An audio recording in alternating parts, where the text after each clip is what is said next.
Well, good morning. Good morning. That's not spelled right, but oh well, whatever. Good morning.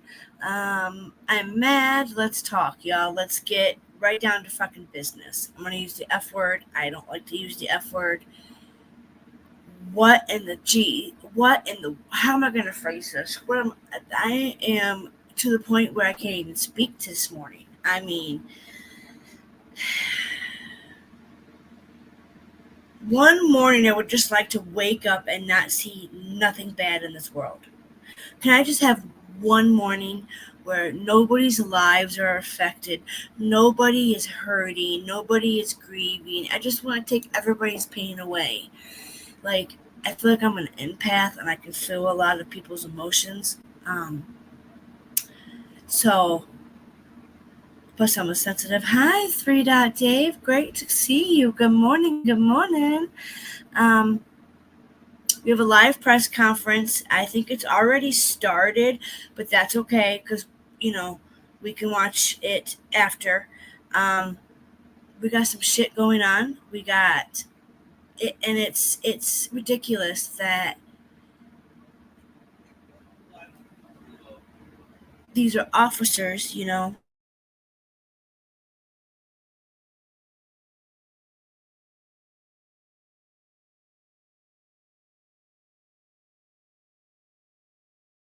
A sign.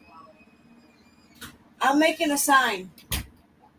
Okay, y'all. My husband just told me he's upset. I'm upset because our yellow tulips got cut. Some freaking person came and cut my tulips. Then they came in my yard and took the last yellow tulip that we had planted for his grandmother that had passed. They fucking took it. If I could call the police on some flowers, I would, man. That's stealing out of my damn yard. I don't care. I planted those. Those have been here since I've lived here. And then now I'm just even more madder. You know what?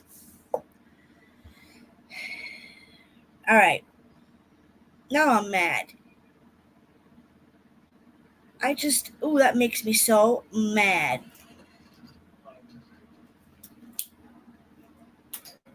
You're welcome. I love you. We'll get some more, baby. We'll get some more tulips.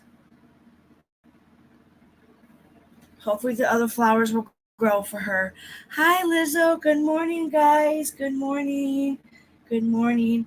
All right. Come on in. Guys, got your coffee, your tea, your pop, your soda, your water. Let's roll. Let's roll. Let's roll, guys. Hold on, I gotta turn my camera on. Don't mind me. Okay. So what you get. Okay. Press conference is live right now. Let's go ahead and let's go to here. Okay. Let's get caught up first. Actually, you know what? Wait. Hold on, guys. Let me find it. You guys can see? All right. Come on. There we go. All right. This is breaking news. This is live press conference. Feeling the love. This is at Charlotte. Claire, Charlotte. Sorry, let this ad go. Suggestion. Live Claritin Clear. Come on, bad boy. Come on. Another freaking ad.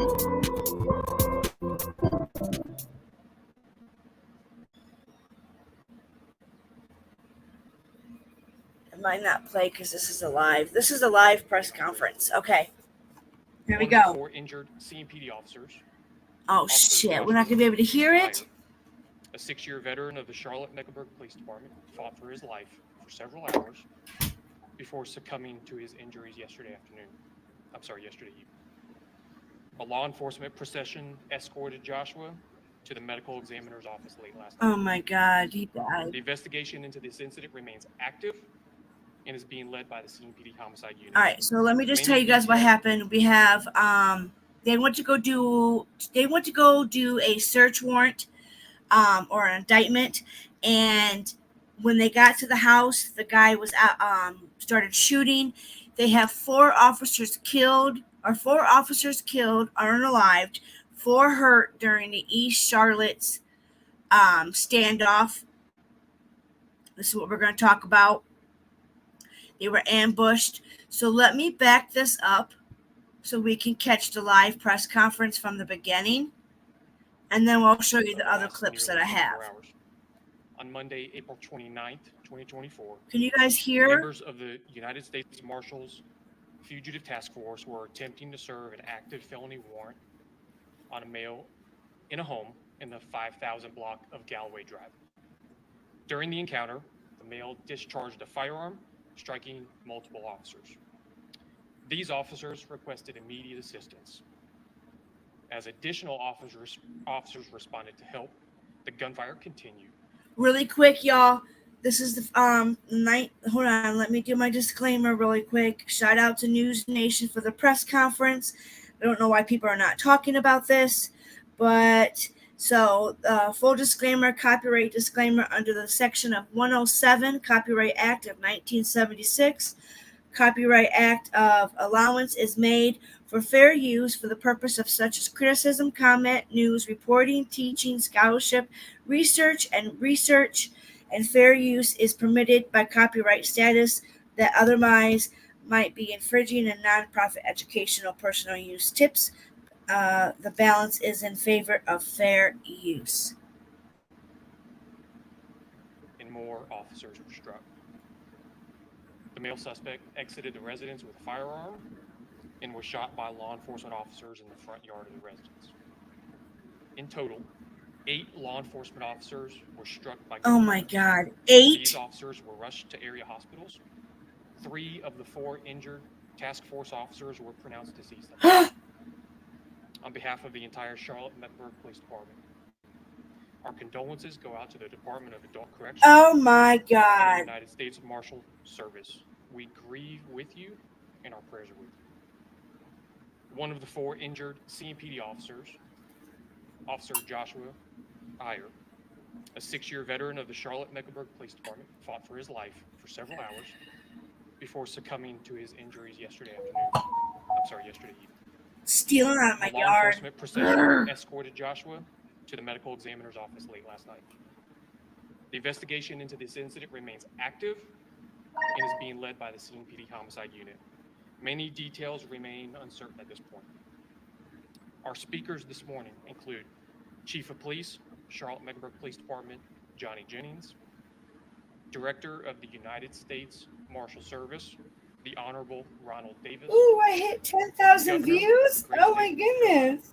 the Honorable Roy Cooper, Attorney General of the great state of North Carolina, Hi, the Honorable everybody. Josh Stein, Mayor of the City of Charlotte, Mayor Vi Lyles. Hi, We will Sinner. take questions Thank you for being at the end here. of all of the speakers, so please hold them until then. First up, Chief Jay. Okay, let me say this real quick. So far, I've heard we're going to go to a different clip after this because I don't know why it's so quiet. I have it all the way up. This happened in Charlotte, you guys. They were trying to execute a search warrant. It might have been an indictment. Maybe it was a search warrant. And gunfire exploded, and these officers were unalived. This is just crazy ridiculous. Then the stuff that's happening in my neighborhood right now, man, let me tell you about that, guys, in a minute. Let's finish this because I have another one we want to listen to. Obviously, the past nearly 24 hours have been heavy on the Charlotte-Mecklenburg Police Department, Marshal Service, It's all the way up. but heavy on our community and heavy on our country. You know, we shared yesterday that there were a total of 8 officers shot while performing their duties yesterday to simply serve a warrant. Unfortunately, 4 of those officers succumbed to their injuries. I want to recognize all of those officers. The North Carolina Department of Adult Corrections, Samuel Pelosi, North Carolina Department of Adult Corrections Williams Alden Elliott, Oh, CMPD Officer Joshua Iyer, and Deputy United States Marshal Thomas Weeks. wow. Also, I mentioned the other officers that were injured and shot while performing their duties as well. I want to give an update on those officers and their names and how they're doing. Officer Chris Tolley is an 18-year veteran of the Charlotte Mecklenburg Police Department in recruit class 149. Wow, you He guys. underwent surgery last night. He's still recovering in the hospital, but he is in stable condition. Okay, that's good to know. Officer Mike Giglio, a 3-year-old CMPD veteran and member of the recruit class 188. He was treated with a gunshot wound injury at the hospital and released yesterday. Officer Jack Blowers has been with CMPD for 1 year and a member of the recruit class 194. He was also treated with gunshot wound injuries and released yesterday. Officer Joshua Campbell, who was not shot but been with CMPD since 2020, a member of recruit class The gun violence is 186. ridiculous. This gun violence, I don't think it's ever going to stop. And it's not the weapons, it's the people. It's the freaking people. But they make it out to be, now we're not going to be able to. It's so much. It's so much. We can't protect ourselves. We have to. So we have to have our weapons. But people are taking the weapons and just misusing them. He was treated for a broken foot and he was discharged this morning. I can't tell you how much I'm grateful for these officers and their heroic act. We saw what I mentioned yesterday, officers going into the line of fire to save their brothers in blue who have gone down in the act of trying And to you know keep what? our nation safe. The officers get so much heat nowadays too. And I'm surprised that they haven't gotten no backlash or anything like that. Because you know how cops always do. There's always going to be that one person that, one of the questions that was asked in one of the videos, somebody asked, why did you execute that, or what's the best app, or they said, how do they, I'm gonna find it and we're gonna listen to it, but they asked something about when's the best time to execute a search warrant, or there's never a right time. You don't know, you can never know what that defendant is going to do when you get to that search warrant. Let's listen. To me, that's truly heroic. When you hear the gunshots and the rapid fire and they're running directly into it because they know that there are people that need help and they risk their own lives to do that. As I mentioned also, this is continuing to be an active and ongoing investigation. There's going to be some answers that aren't going to be able to be given, some questions that will linger at least for until we are able to get this investigation a little bit more complete.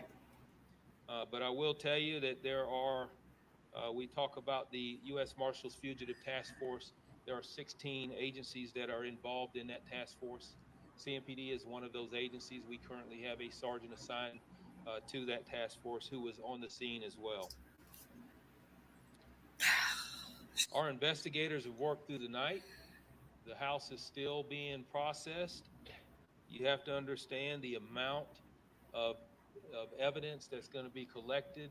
He's about to say Probably bullets. well I over thought he was 100 going to say rounds bullets right there. of gunfire or of projectiles and Well, casings that will be collected. yeah, I But bet you what I there will was say lots is of that we those. did recover so far on the scene an AR-15 Mm. rifle, a 40 caliber handgun, and also additional magazines and ammo that goes both with the AR-14 and the 40 caliber handgun. Jesus. We do know that the suspect that was shot and killed was the individual that the warrant was for and was going to be arrested for possession of firearm by a convicted Fuck my felon. arms up, you guys, And in we the are still hospital. working through additional Fuck, parts why of they that put this tape investigation. on me? 2 females that were inside the residence that I mentioned This is yesterday who came out cut in eventually, it. they are fully cooperating with the investigation. They have been talked to by the Charlotte Mecklenburg Police Department homicide detectives, and we are not looking or interested in any additional suspects or Okay. any persons of interest. We feel like we have everyone involved that was at the house that we need to speak with. I do know from one of the other clips, guys, they did pull out a juvenile. The mayor speaks in the last ones. I'll show you guys in a minute. Also, indication right now is that 12 CMPD officers fired their service weapon during this incident. All 12 of those officers have been placed on administrative leave, and will also continue to be investigated as far as interviews, both internally and within the criminal and internal investigation, which is standard for an officer-involved shooting. Okay, so that's This is standard. certainly Anytime an officer fires their weapon, they have to go. I mean, I guess that's a really good procedure, I guess, to make sure they're okay, go through all the, that's a lot of manpower and a lot of time for them to be, I did not know that. tragedy that's going to impact, I would say, our country for a very long time. It's a scar on Charlotte, but a scar that won't heal.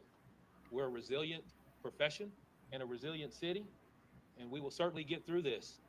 But it will take time, and it will take support from all of our community as our officers continue to keep our community safe, even through this tragedy. So thank you, and I'll turn it over back to Lieutenant Peters.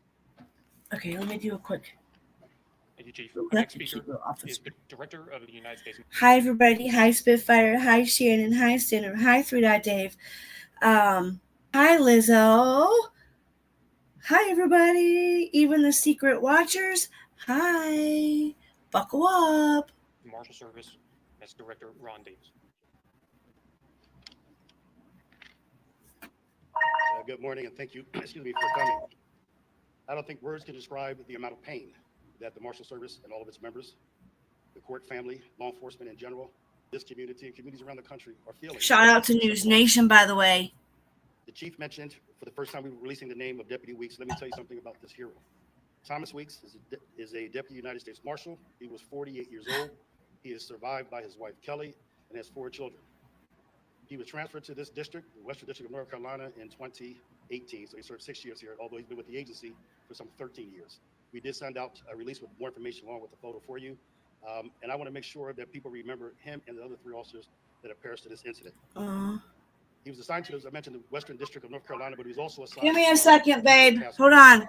Let me just say something quickly about the task force to understand the context in which they operate. As was mentioned, there was over 16 agencies. Okay, well, I'm live and I can't mute, so hold on a We have minute. 56 district task forces, 8 regional task forces around the country, and it is an example of what we seen yesterday of how local, state, and federal law enforcement come together, share resources, make sure that we're force multiplier, removing those violent and most dangerous from our community and the safety of our community. And that's what happened yesterday. And so we'll give you, in the future, give you more information about the task force, but Deputy Weeks was serving on that task force, as do hundreds, if not thousands, of deputies and officers around the country every day. Would you guys be able to hear that still? There are thousands of deputies and task force. I know this officers video is serving our very, communities, very trying to bring to justice those quiet, responsible so for some of the most heinous crimes I don't know a in better our link to society. And I use. want you to just pause a moment and please offer your thoughts and prayers and think about them and their families and everybody that suffered yesterday. We didn't just have a bad day for the community. This is a loss for the entire country. I've had been in conversations with the Attorney General of the United States as well as the Deputy Should Attorney be General on, of the United babe. States to make sure we offer all resources and support necessary to the police department as they continue, and to our law enforcement partners. And I want to personally thank all the law enforcement officers from the agency that responded. As more and more comes out about this incident, not only will you see how brave they were, you will see examples of that courage and bravery. Let there be no mistake, they represent the best of us. They are truly America's finest, and it's just an honor to serve with them. I will meet with his family later today, a meeting that no leader, director, or police chief ever wants to have. Losing a deputy, losing task force officers is like losing a family member, because quite frankly, they are family members. I don't have many words at this time other than say that inside my agency that I'm going to ask the men and women of the United States Marshal Service to continue their steadfast commitment to the American people, to continue the outstanding job that you do, and know and witness just the amount of support you have. This community, Charlotte community, has been tremendous. Thank you very much for that. It is not going unnoticed, and I think the entire nation will see that, and we are appreciative for that. Thank you. Mr. Director, thank you. The next speaker is Governor, State of North Carolina, Governor Roy Cooper. Okay, the governor's going to speak. Thank you, Lieutenant, Chief, Director, Attorney General, Mayor.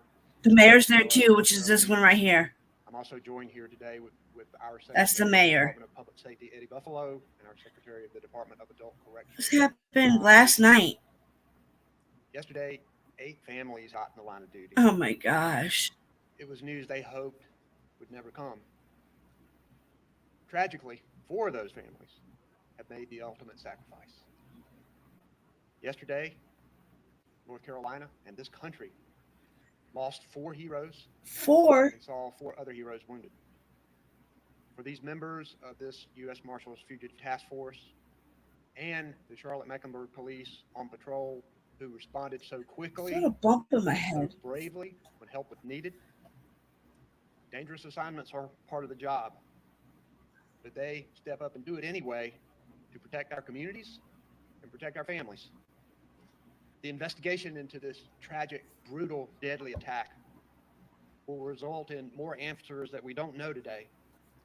And I expect it to find those answers and to help. Just to let you guys know, the suspect was shot and killed in the midst of all of everything else, you guys. So Bring to justice it's freaking these nuts. needless deaths of these brave officers. We can never ever fill the void that they leave behind, and we can never fully thank them for what they do to keep us safe.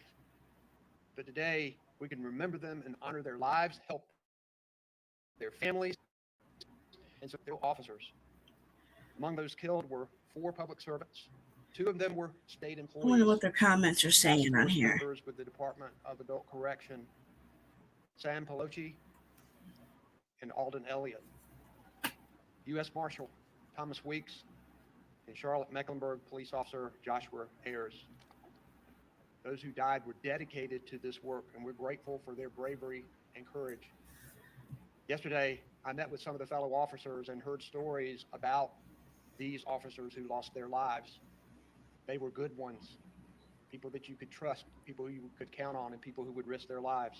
Oh, And at the hospital, I also met with some of the families of those killed. because you in the do line of have some of the duty. bad cops out there. You One of those do. wounded officers.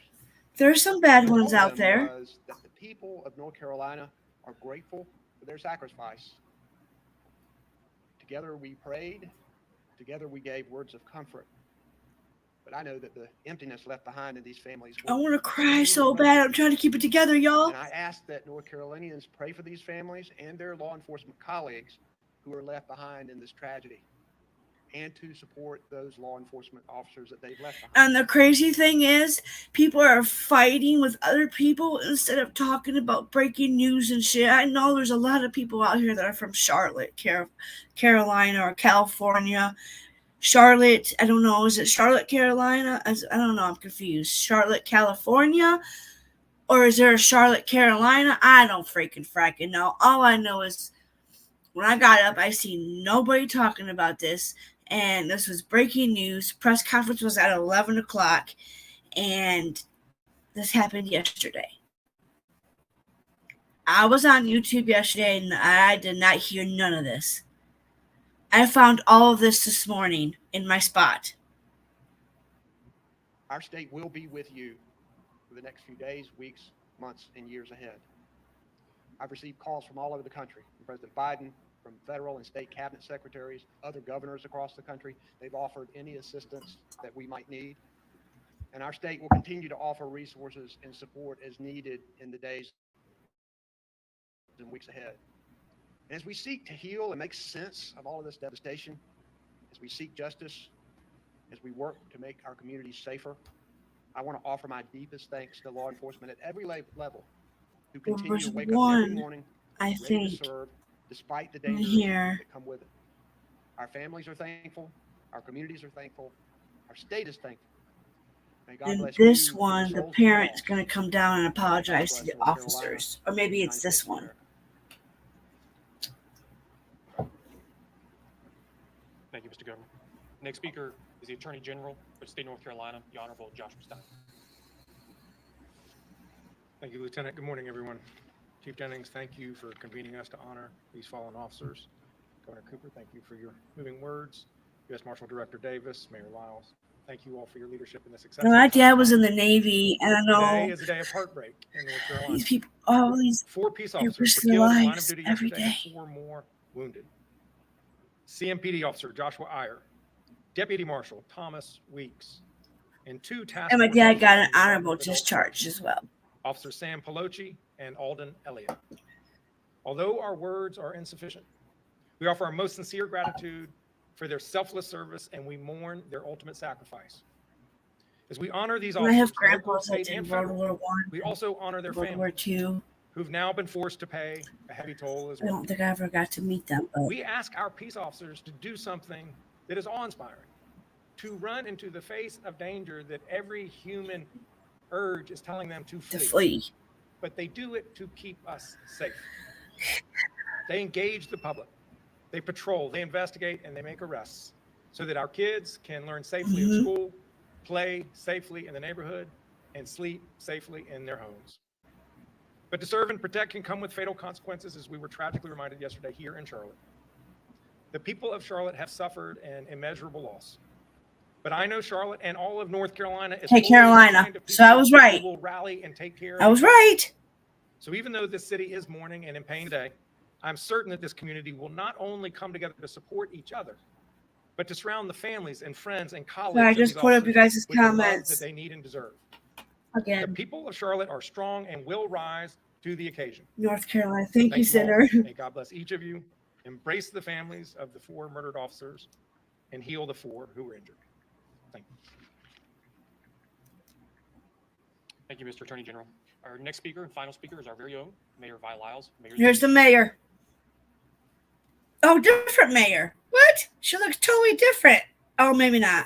Okay. I want to say thank you to the governor, to our marshal leader, to our attorney general, especially to our police chief, for all that you've done in the last 48 hours.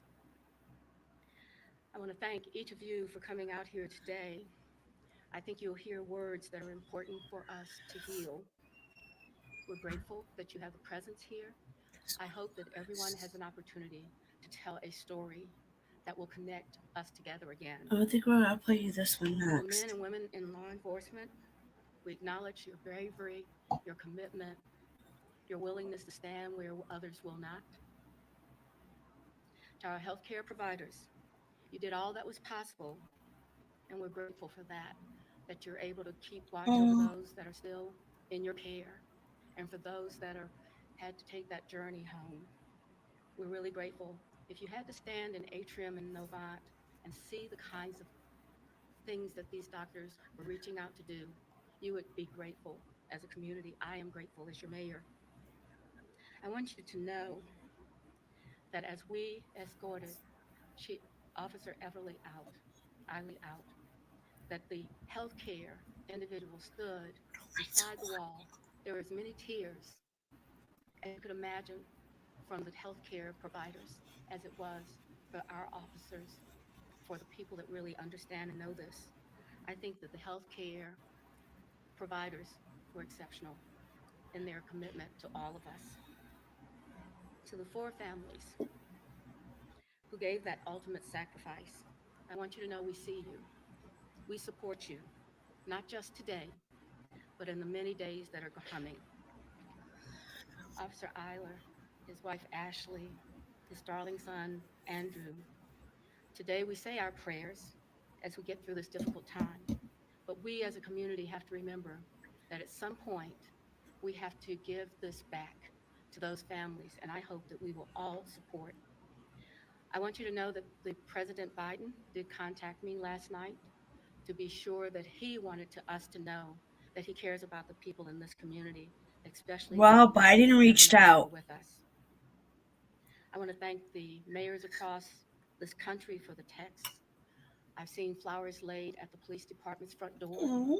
I've seen words spoken that bring to all of us a sense of peace. I know that this community will continue to believe in the good 4 and officers, in you many ways to guys. express 4. what we care about, 8 were injured. especially our police and law And these enforcement officers have officers. families, But I ask every one kids, of you individually, wives, let's just take a brothers, moment of sisters, silence right now. moms and dads. and think about how taken we believe in what's good, from one how we can believe and suspect. support those families. Then the that will other need two us so suspects much in the future. house also fired, I do believe. In the one clip I'm going to show you guys. Charlotte isn't going to be the last place that this happens, but Charlotte will be the place that will heal with dignity and respect for everyone. Thank you very much for this time to express what we believe in this community, our values, our hope, and our prayers. Thank you.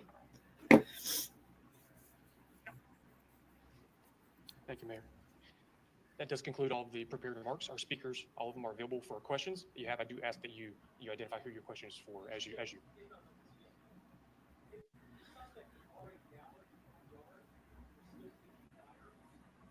I can't hear. Yeah, that's a really good question. We're still kind of sorting through that right now. We're not ruling out the possibility that someone else was firing as well, but we're also not ruling out the possibility that as we go through body-worn camera footage and as we go through interviews, to make sure that all of that timeline matches up. So once we are able to determine that, then we'll determine if we do need to look at other individuals or individual who might have been shooting. I know I mentioned yesterday some pretty forward remarks about a possibility of a second shooter. We are not ready to say that at this point. But why would you say it yesterday? I'm going to show that one that he talked in, this one.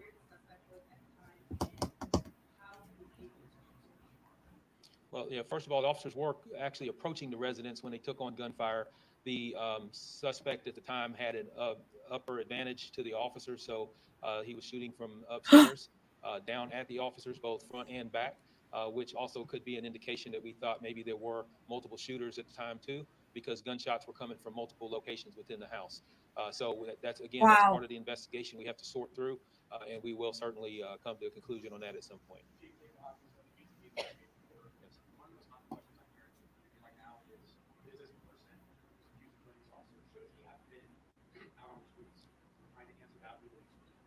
That's sad.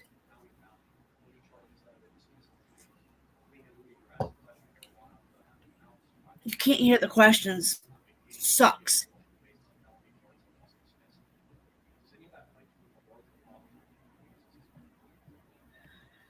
But I am going to play you the other updated, I think it was like 2 hours ago, maybe 4 hours ago. I do have another one. Significant amount of time in jail and had been released. But I can give you hundreds of examples of people that I feel like should not be out preying upon our citizens. And I've been pretty vocal about that, particularly with juveniles. What I'll say is that our system is not completely the where it needs to be, but we also have so many people involved. I really think we're overwhelmed. We're overwhelmed in the court system. Our district attorney is overwhelmed with the docket that we see within Charlotte-Mecklenburg. And I don't have an answer for that, but what I can tell you is that I am focused on holding people accountable for the crimes that they commit and making sure that accountability is appropriate. And whether that means incarceration, whether that means probation, or whether that means something as simple as a fine. But I firmly believe that we should be held accountable for crimes that we commit. Amen. I'm not sure I want to release that right now, but that'll be coming out at some point. I know there was a relationship. They were in the house voluntarily, and one was an older female. I say older, but one was a juvenile, 17-year-old. Juvenile. And the other one was a little older. So we'll get the relationship at some point. Juvenile in that house, 17, and they're shooting like that. Any possibility right now? They have not been charged with anything. They are cooperating with the investigation, but at this point, we're not charging them with any crime at this point. They're not being charged right now. Earlier about the gun that the suspect was using, you said that it was automatic. Did you mean fully automatic or Hi, semi-automatic? Stardust, too. I don't know if I said hi to you. To how the task force approached the home. Did they go in as a tactical unit or with a tactical unit? And is that something that will be reviewed? Were they outgunned? Did they need to go in? They did find an AR. Well, first of all, it wasn't a fully automatic weapon that was used, and the officers the task force officers. I'll just say this: they are probably some of the best trained out there. Just pop. The U.S. Marshal Service I don't drink. has a tremendous training facility, drunk. And they have access to train whenever they need to train, and they do train on their approach.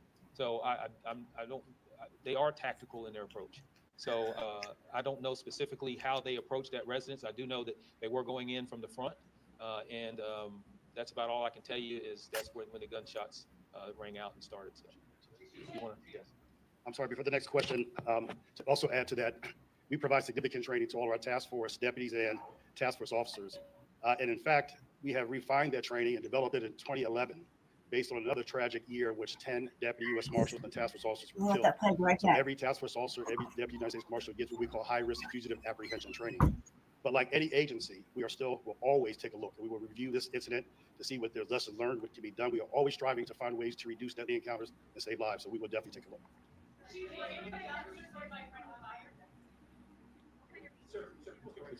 Yes.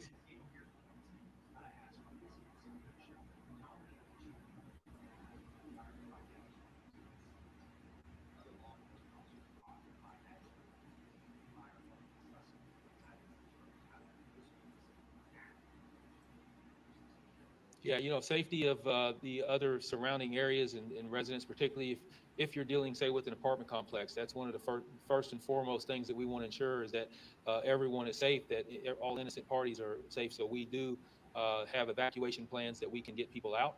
I do know that we did occupy a few residents while we were out on the scene. I can't tell you what that looked like right now. It's still very, very early. Again, it's as far as I know, I have not heard of any other residents that were hit with gunfire during this exchange. Sorry, y'all, I'm not back. saying that that's the case, but that's not been relayed to me.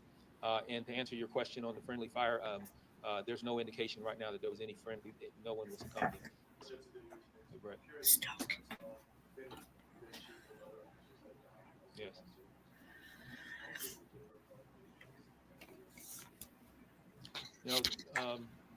Probably the most difficult. All of them are difficult.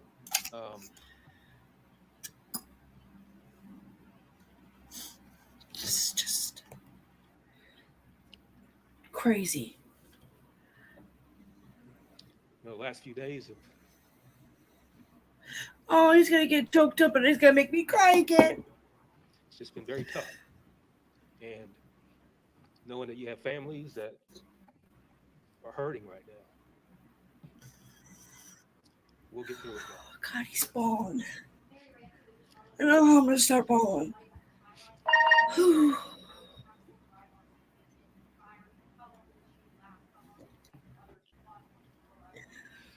Well, I can say that, because we did have a sergeant on the scene that was part of the task force, that sergeant was able to immediately get on the radio and call for help.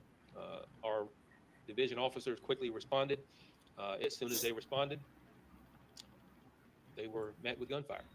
And they also recognized the need to rescue task force officers who were down by the gunfire. And then as they were trying to do that rescue, thank you, bless mama. Thank you, guys. This is sad. These are officers that protect, serve. There's 4 of them. And nobody's talking about this. This is breaking news. But people want to fight on the internet over stupid as shit. Wrong. I've never seen so many people fight. It is. Let me say too that just as the mayor talked about the Not to mention the next 2 clips I'm about to show you guys is my area, same for me, where I live at. I appreciate Shootings so everywhere. Somebody was shot in the head obviously, I'm not at a Carry Mart. all of them, but no suspect yet. Come in that just the support with my peers in other major cities, police chiefs in Canada. I put some iodine on my the support there. What you see behind me, fucking the wounds. support, for.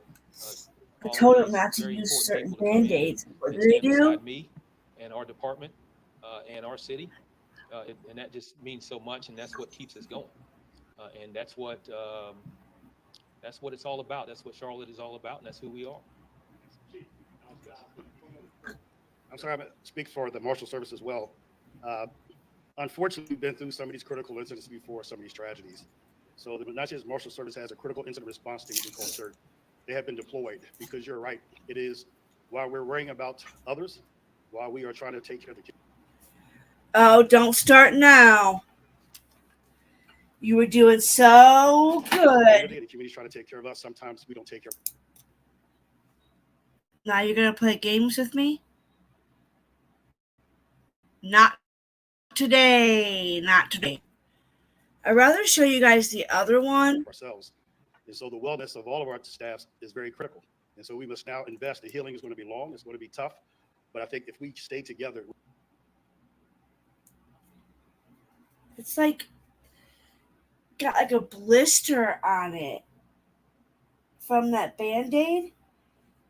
And when I must have been sleeping, I must have sweated. And it's like skin and like, become stronger as a professional. I don't know, they fucked my arms up. Any officer, local, state, or federal, that if you need assistance, it's okay not to be okay, and make sure that you ask.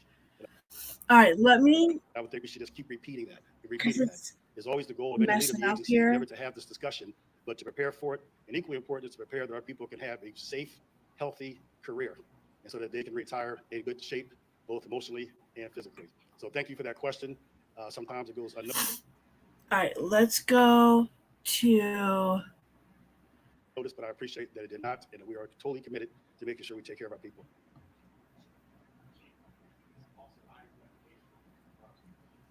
Oh. Yeah, absolutely. Thank you for that. You know, I mentioned Officer Iyer was just a few weeks ago. I'm shaking his hand. They're certain viral. They can't put my son's blood in or give it for false results. Yeah, see, this guy, this is what he said to me. Hold on, I'm going to pause this. So the nurse that was taking care of me, he took the first round of blood out of here, right? Well, then something happened and he said, oh man, it stopped. I lost it. I'm going to have to poke you again. And I'm like, okay, that's fine. It happens. He said that he was getting some good blood. Next thing I know, he said it blocked, or he might have moved. I don't know. So then he poked me again here. Okay. Couldn't get it. He put the IV in this one. Finally got more blood that he needed to take out of, but ripped me and my dad, we got to have that special paper tape and Band-Aids. And all right, let's finish this, and then I'm going to show you the other one, and you can hear it better. You know, he's going to be sorely missed in this law enforcement community, and he was one of the ones that the kind of officer you want on your team. And as he demonstrated yesterday, he's the kind of officer you want to respond when you need help. He was rushing in to help a task force officer when he was taken on by gunfire. And then he finds himself from being the rescuer to needing rescue himself. And so I want to say, everyone, all of these individual officers that were out there, all 8 that were shot and injured, and all the hundreds that responded, they're heroes. They're heroes because they face dangers that most humans should not have to face. And they accept that danger, and not a single one of them backed away from that challenge yesterday. So I'm very proud of the men and women in blue from every agency that came out to assist yesterday.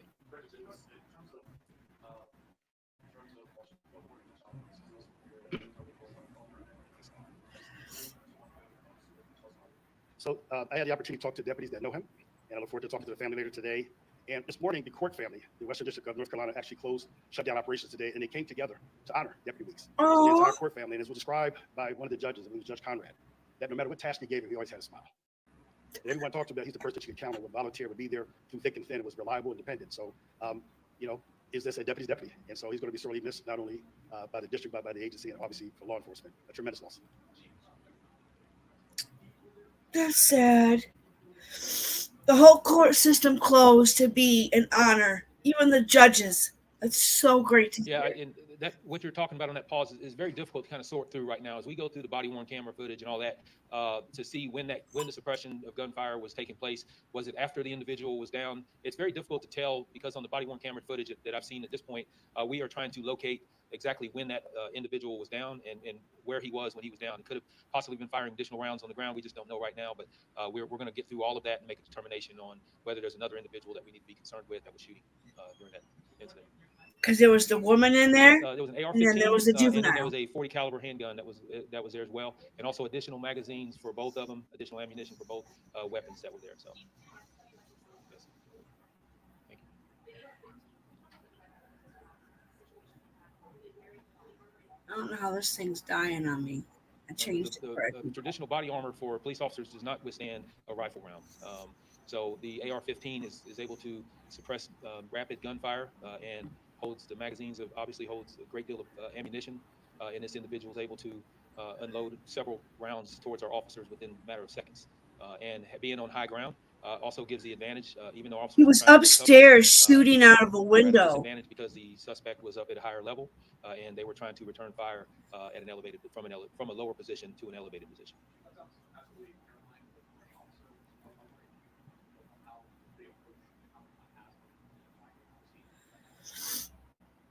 Tragic, sad, senseless acts that keep happening. It's ridiculous. We'll be putting together a timeline on exactly pinpointing when they arrived, when the first shots were relayed. I'm going to punch a wall right now. I'm so mad. They needed assistance, but a lot of that information I just don't have for you right now to tell you how they approached it and how quickly. I do know that they were immediately met with. I know after today's show, I'll be going down and hugging my dog and my cat and my dragon and my hubby. Hug your loved ones, you guys. Hug your loved ones. You never know when it's going to be your last day. Life's not guaranteed.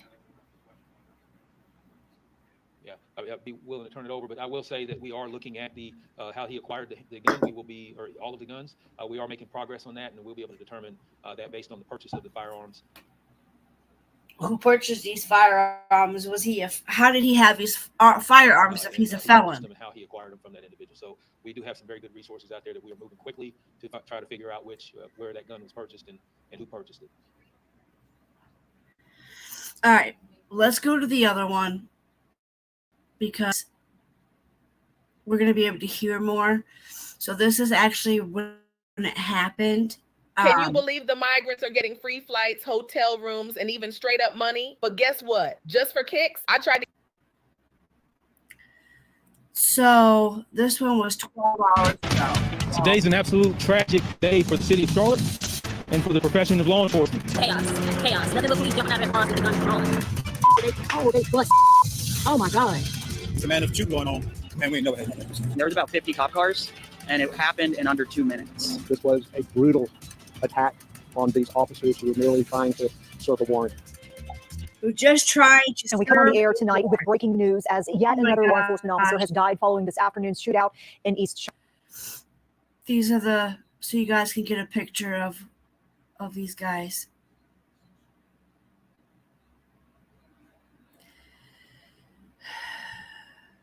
Charlotte, CPD confirming Officer Joshua Iyer has passed away tonight from his injuries. We're also learning the names of 2 of the 3 others who died today. You see their photos there as well. They are Sam Peloche and Alden Elliott. Both were Department of Adult Correction veterans assigned to the U.S. Marshals Carolinas Regional Fugitive Task Force. 4 other officers are also wounded this evening. We thank you for joining us. I'm Vanessa Rufus. And I'm Colin Mayfield here at CMPD headquarters in Uptown.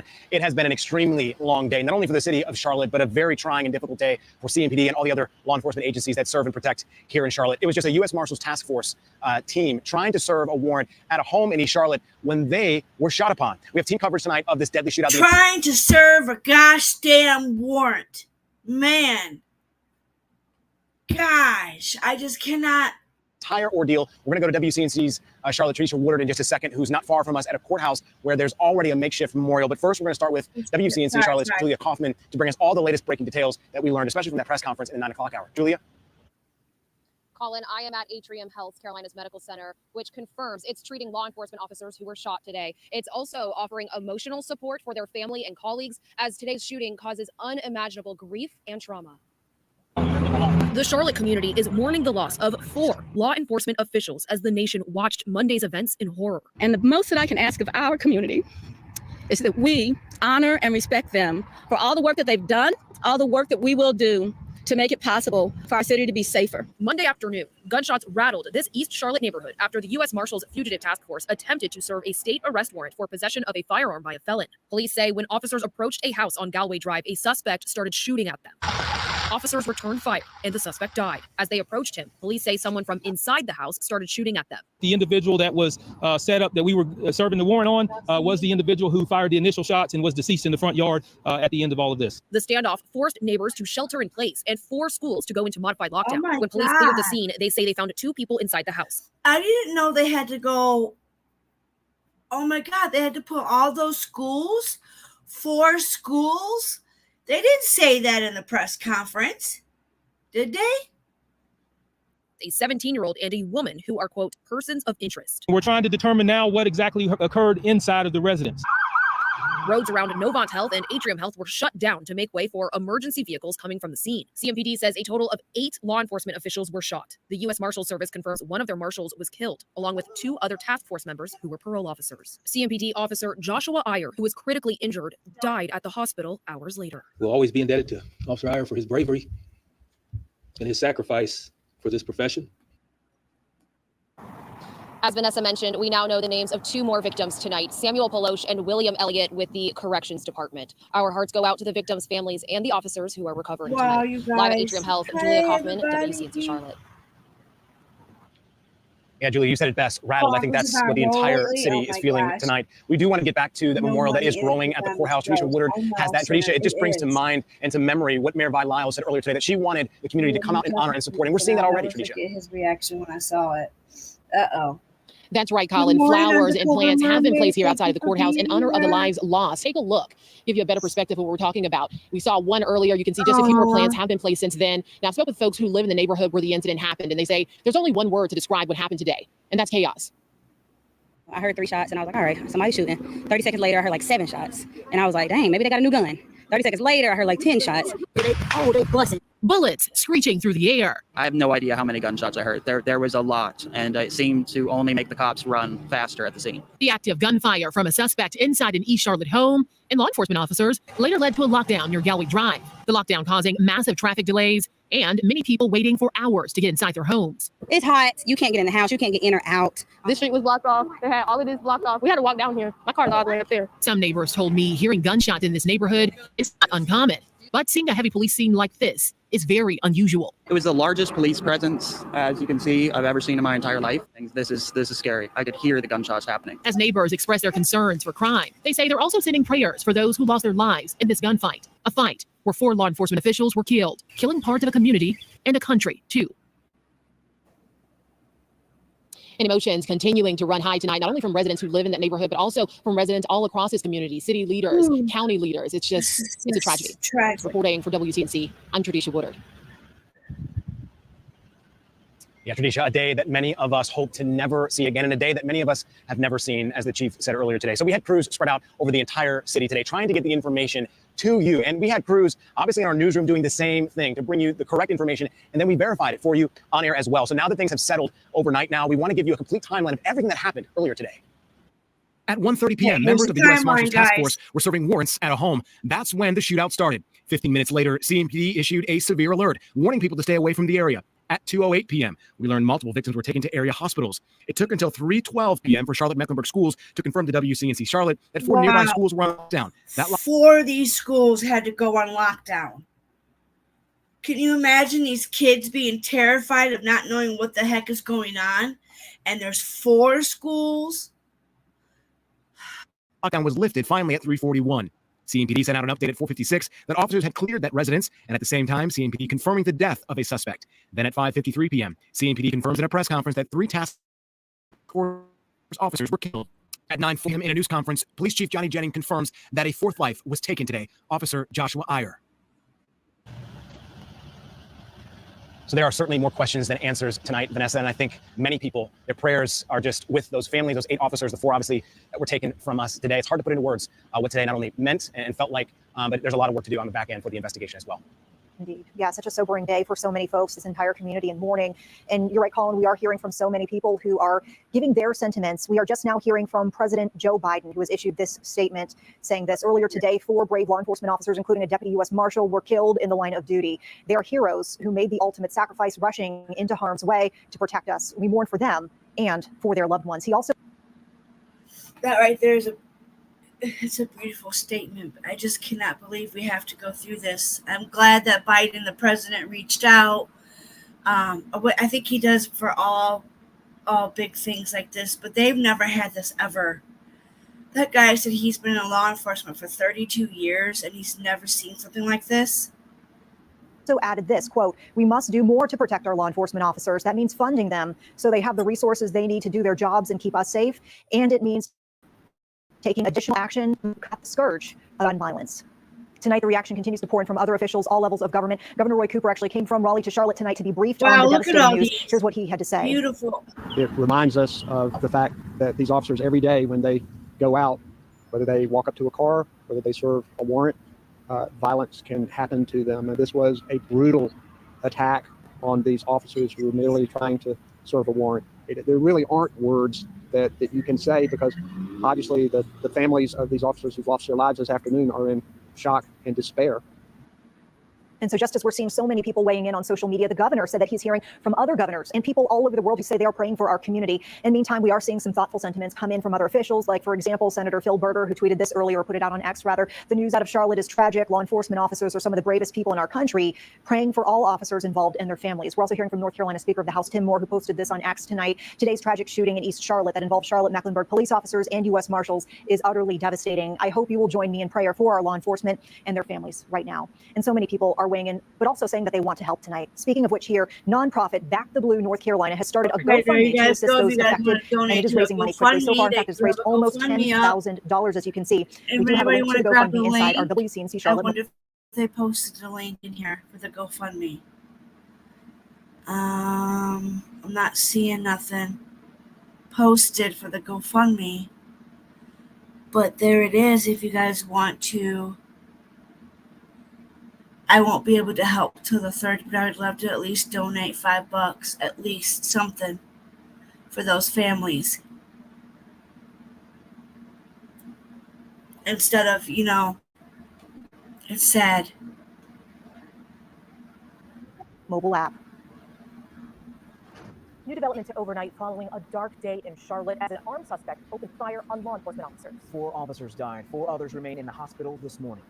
On behalf of Chief Jennings, I regrettably announce the end of Joshua Iyer. Oh. Officer Iyer for his bravery and his sacrifice for this profession. We're learning more about those officers who lost their lives: a Charlotte-Mecklenburg police officer, 2 Department of Corrections officers, and a deputy U.S. Marshal. And we know so many of you want to help. But Look at all ways those to support police our men and women in presence. blue as they navigate this unspeakable tragedy. Eyewitness News at 5 a.m. starts right now. And thanks for joining us this morning. I'm Monty Lewis. And I'm Dinesh Groom. It is 5 o'clock, and right now our entire city is in mourning. 4 officers were shot and killed in an ambush in East Charlotte. And we have been monitoring this story So since we it heard started a around bunch 8 of- p.m. yesterday. And here's what we know right now. 8 law enforcement officers were shot during the standoff. 4 of them died, including a deputy U.S. Marshal, 2 North Carolina Department of Adult Correction officers, and a CMPD officer who died late last night. CMPD Chief Johnny Jennings says the police department will handle the investigation going forward. And we have live team coverage this morning to bring you all the angles of this heartbreaking. We've heard. Did we listen to this one already? We listened to that one, right? No, we didn't listen to this one. I don't think we listened to this one, did we? I don't think we did. Let me see. I don't think you guys heard this one. But if I got it, then we have 2 other stories. So I just want to see if this is the one I played or if this is the one I watched this morning. Today's an absolute tragic day for the city of Charlotte and for the profession of law enforcement. Yeah, we did. Chaos. Nothing but police jumping out of Never mind, we did. All right, so let me stop sharing so I can go to. Hi, everybody. Okay, so what do you guys think about that? Isn't that crazy? We've had 1 lockdown there, and the suspect was on the loose. Good morning. I'm that mama bear. Hi, welcome. Good morning. I'm blessed listening while I'm at work. Well, thank you so much. I definitely appreciate it, you guys. I didn't think anybody knew about this, so I figured this was definitely something that we had to talk about. I'm just blown away. I mean, that happened yesterday, and I don't remember seeing it on the news. I don't remember seeing anybody talking about it. Then this morning I woke up and I seen it. Then I was like, oh shit, there's a press conference at 11. So I was like, then I found 2 other stories. Excuse me. So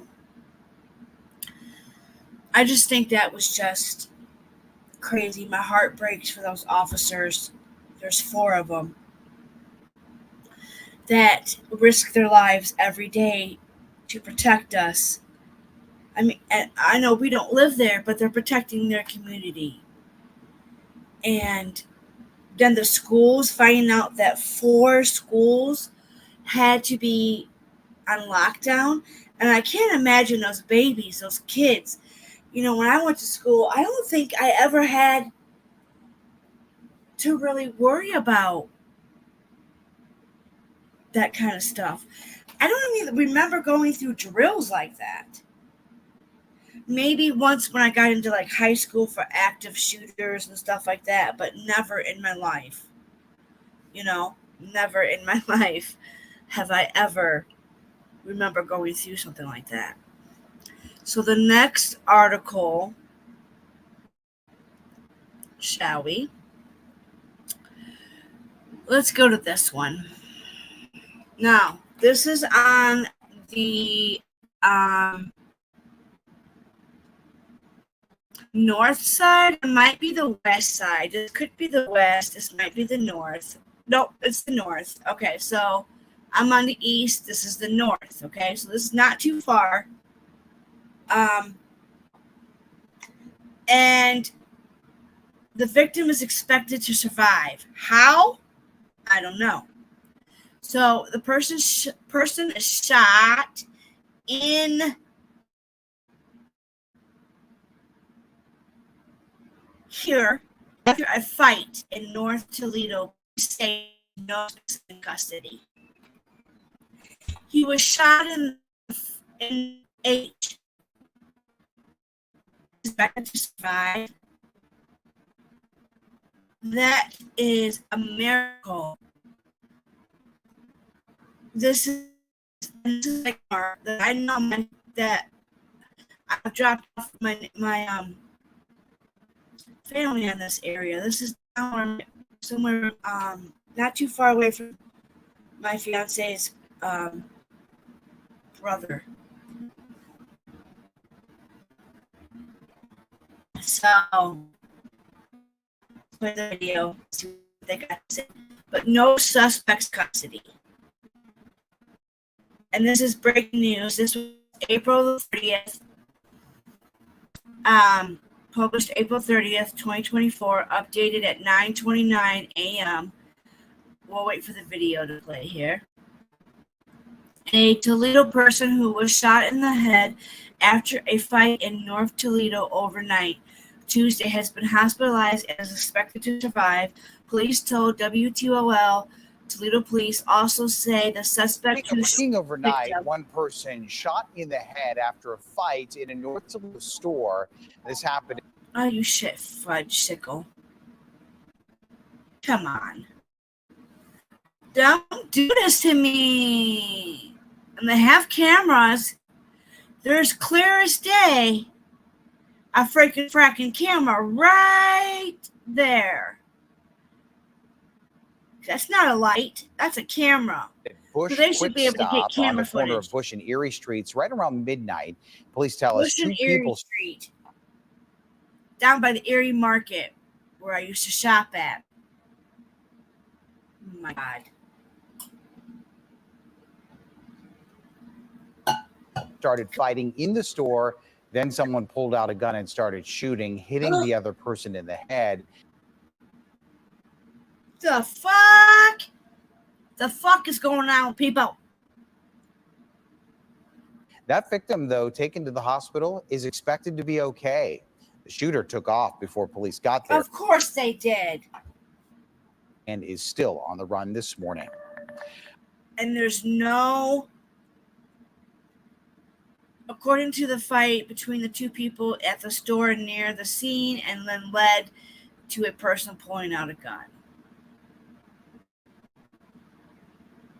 Here's the Charlotte thing. I think this is the Charlotte. Yep. Even WTOL covered it. I cannot believe that. What do you guys think about that? Jesus, criminy.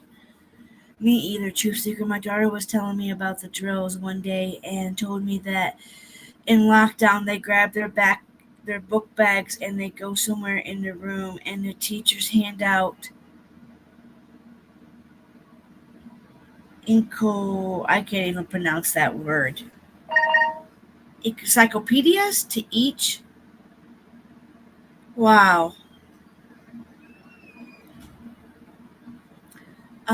Students for them to hold over their heart so they don't get hit. I bawled and cried when she told me that. Oh my God, I would too. Oh my God, I didn't know that. They gave them encyclopedias oh my goodness. It's crazy. I was just talking to my little mama and her telling her how lucky she is to be in a kitty mommy. Aww, I love my kitty. I do. I love my Mr. Midnight and Scooby-Doo and Tangerine and Bearded Dragon. She's cool as shit. Okay, so we have another one. So much today involving pew-pews and people. It's just, I don't know. It's so sad. So then we have this one.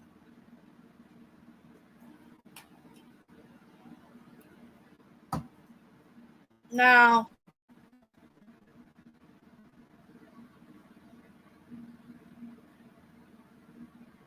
oh crap, it's gonna show my freaking fracking name. Wait a minute.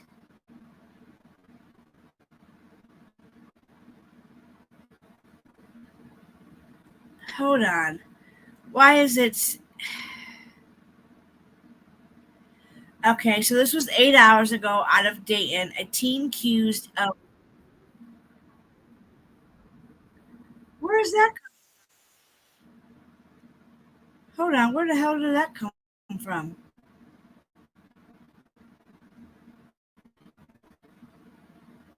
Okay, we're back. Hold on a second. Let me fix this. Toledo's getting bad. Yes, Stardust. It totally is. It's sad. It just makes me so freaking fracking mad. And I've only lived here for 4 years. And I come from a little small town. I lived a sheltered life. We didn't have all this going on in my hometown. Yes, we have the drugs, but never this bad, Give me 1 second, guys. I'm trying to pull this up, but it's going to... Oh, well, if it shows it, it shows it. They don't have my middle name, so... Anywho, let me just show you this, because it's important. So, this teenager is accused of murder when he was 14 years old, has been sentenced. Milwaukee Thomas, 17, was sentenced to over 30 years in prison on Monday, according to our news partner WCPO in Cincinnati. Prosecutors say he shot and killed Terrence North in February 2021, in addition for getting paid to unalive people. They also alleged that he took part in 3 other contract unalivings that happened between January and February of that year. WCPO said the ringleader of the murder for hire plots is serving 2 life sentences without the possibility of parole. Man, can you guys believe that?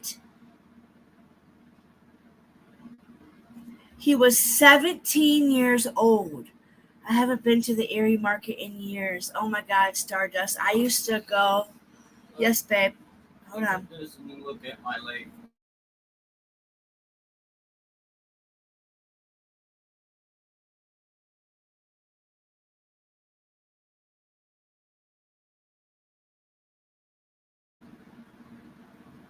Yeah, me and my fiance, when we used to live over that way, we would always go to Erie Market, because he always has some good meat. And I like going to the Food Town Mart or Food Town Market, whatever you want to call it, over there on Main Street. That's a good place to go to. I like going there to get meat. And Erie Food Mart used to have really good meat, just so expensive. It's just crazy how bad it's getting over that way too. And with that teen being 17 years old, and he was a contract for hire. He had 3 other contracts to unalive somebody. And he's serving 2 consecutive life sentences. It's crazy.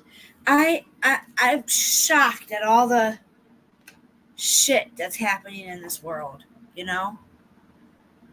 It's crazy. Let's go. I can't believe it, you guys. Just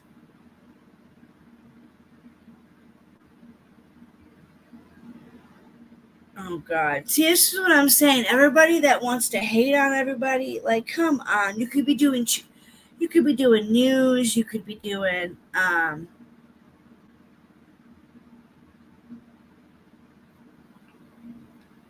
what is this?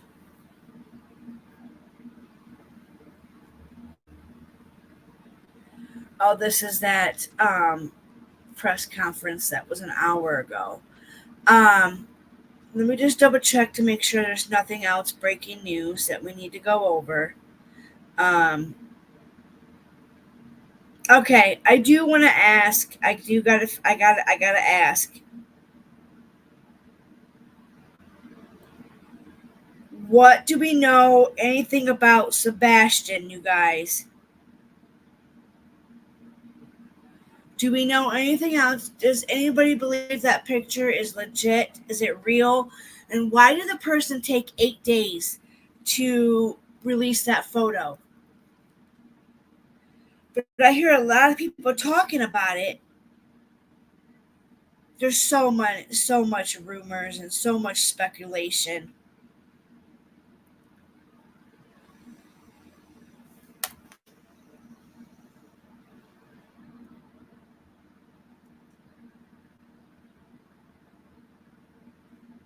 Just trying to highlight some of you guys' comments.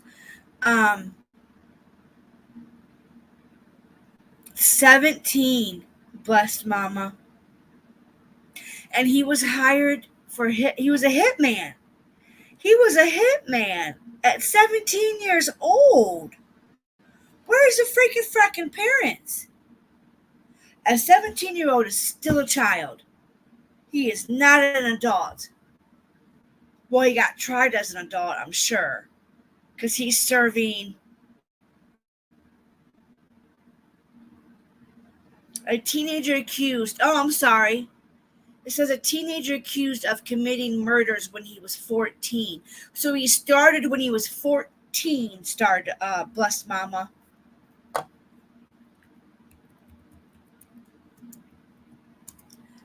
Started at 14 years old.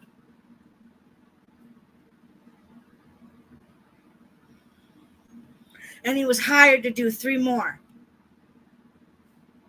Then you got the person, you know, you can't fight like a man.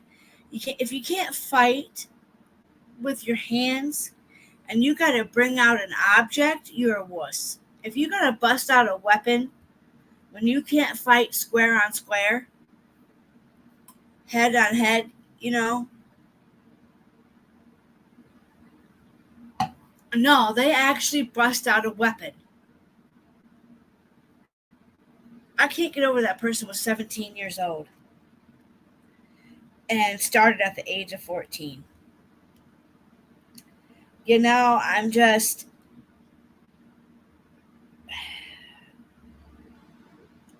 Sometimes you've done heard it all. You've done seen it all.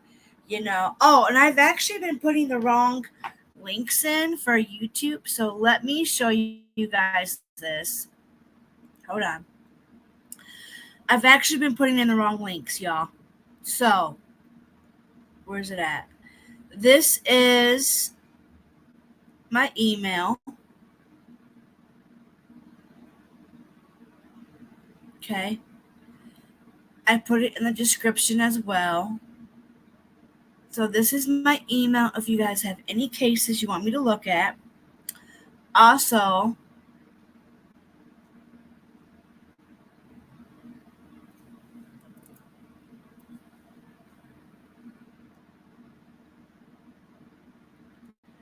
this link actually brings you to my YouTube channel. So I didn't know that those other links weren't working, and I'm pretty sure I deleted them. But if you guys could go and double check, that would be great.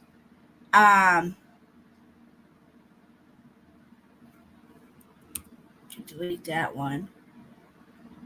And then this one is, because you guys know I love my coffee. That is my Buy Me Coffee app. So if you girls could check and make sure all those pop up, I resaved them to my Microsoft document so that way I would have everything when I needed it just in a document. So, and then here is the disclaimer one more time so that way we don't get in trouble. Everything that we heard today was facts, truth. It was, I like to go from articles. I like to make sure I'm giving you guys the facts and, the article stuff that some people like to be speculating and give you a bunch of rumors. I don't like to do that here. I don't, only because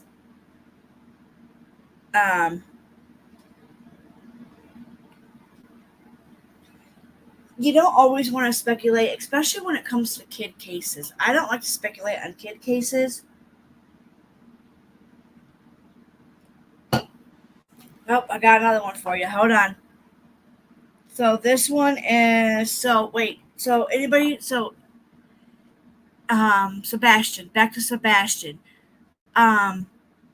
Even if they're watching them, they have their own ways of doing what they want, Mama. Yes, they do. They do. Staying overnight with friends, etc. Exactly.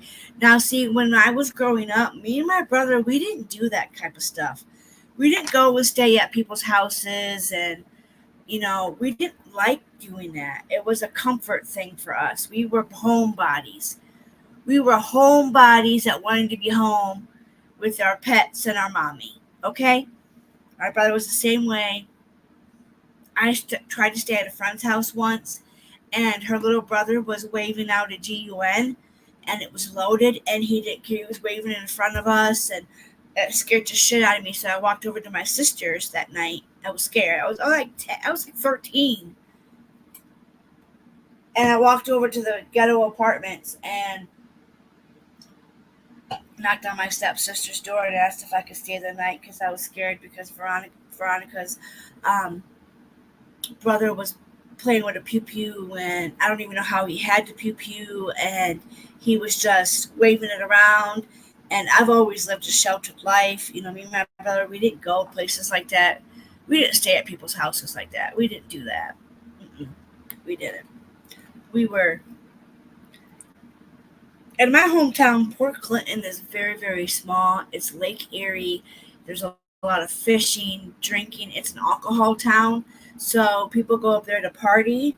And when they party hard. Let me tell you, I loved working in the hotels up there, though. But Port Clinton is definitely a tourist and party town. We are the big walleye capital. So we have the best walleye and we have the best perch out there. And we're very big known for the walleye. The walleye is, you can't get no walleye like Port Clinton's got walleye. And the fishermen's wharfs, like the charters, Those are very popular in the summertime. My dad loves going on the charter boats. I was too busy raising my brothers. Aww. So you didn't get to go and have fun and do what you wanted to do. That's just, and you should have been a kid, you know? And that's, and that's crazy because nowadays there's a lot of kids raising their brothers and sisters because they come from broken homes. They come from, a mother or a father being alcoholics, being abusive, substance abuse. My dad was an alcoholic. My mama was she was sober never did drugs in her life and doesn't even really, she don't smoke marijuana. She hates the smell of it. But I am going to try to get her to try some gummies because she's 71 years old and she needs to have some pain relief in her legs. She's got really bad legs. Okay, so I have a story real quick that I found. Look at this sick man. He looks like, I don't know, there's just something about this guy gives me the creeps. Gives me the creeps.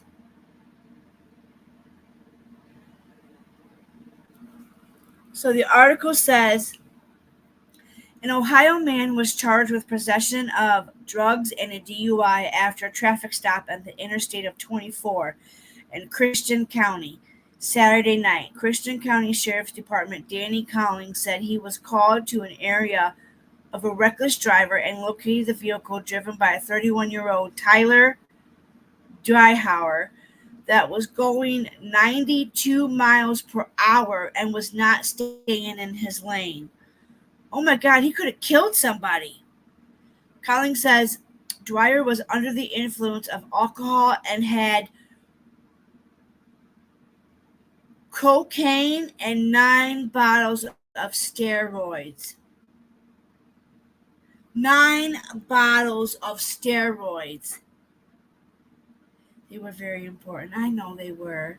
I know, but you should have to be. You should be able to enjoy. It's sad that a lot of people have to go through that. Like my one friend, she's raising her brothers and sisters because of the mom, and it's sad.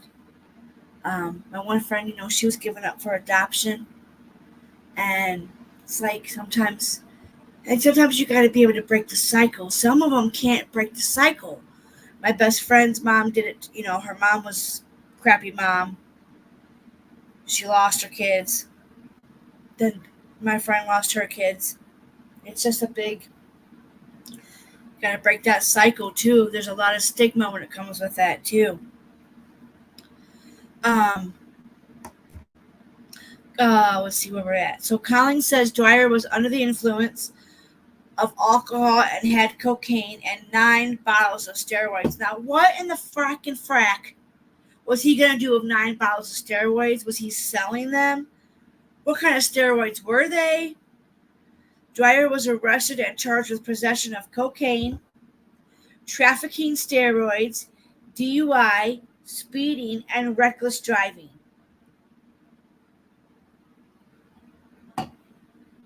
It doesn't say how long he's going to get. Again, this is the guy. This is out of Christian County.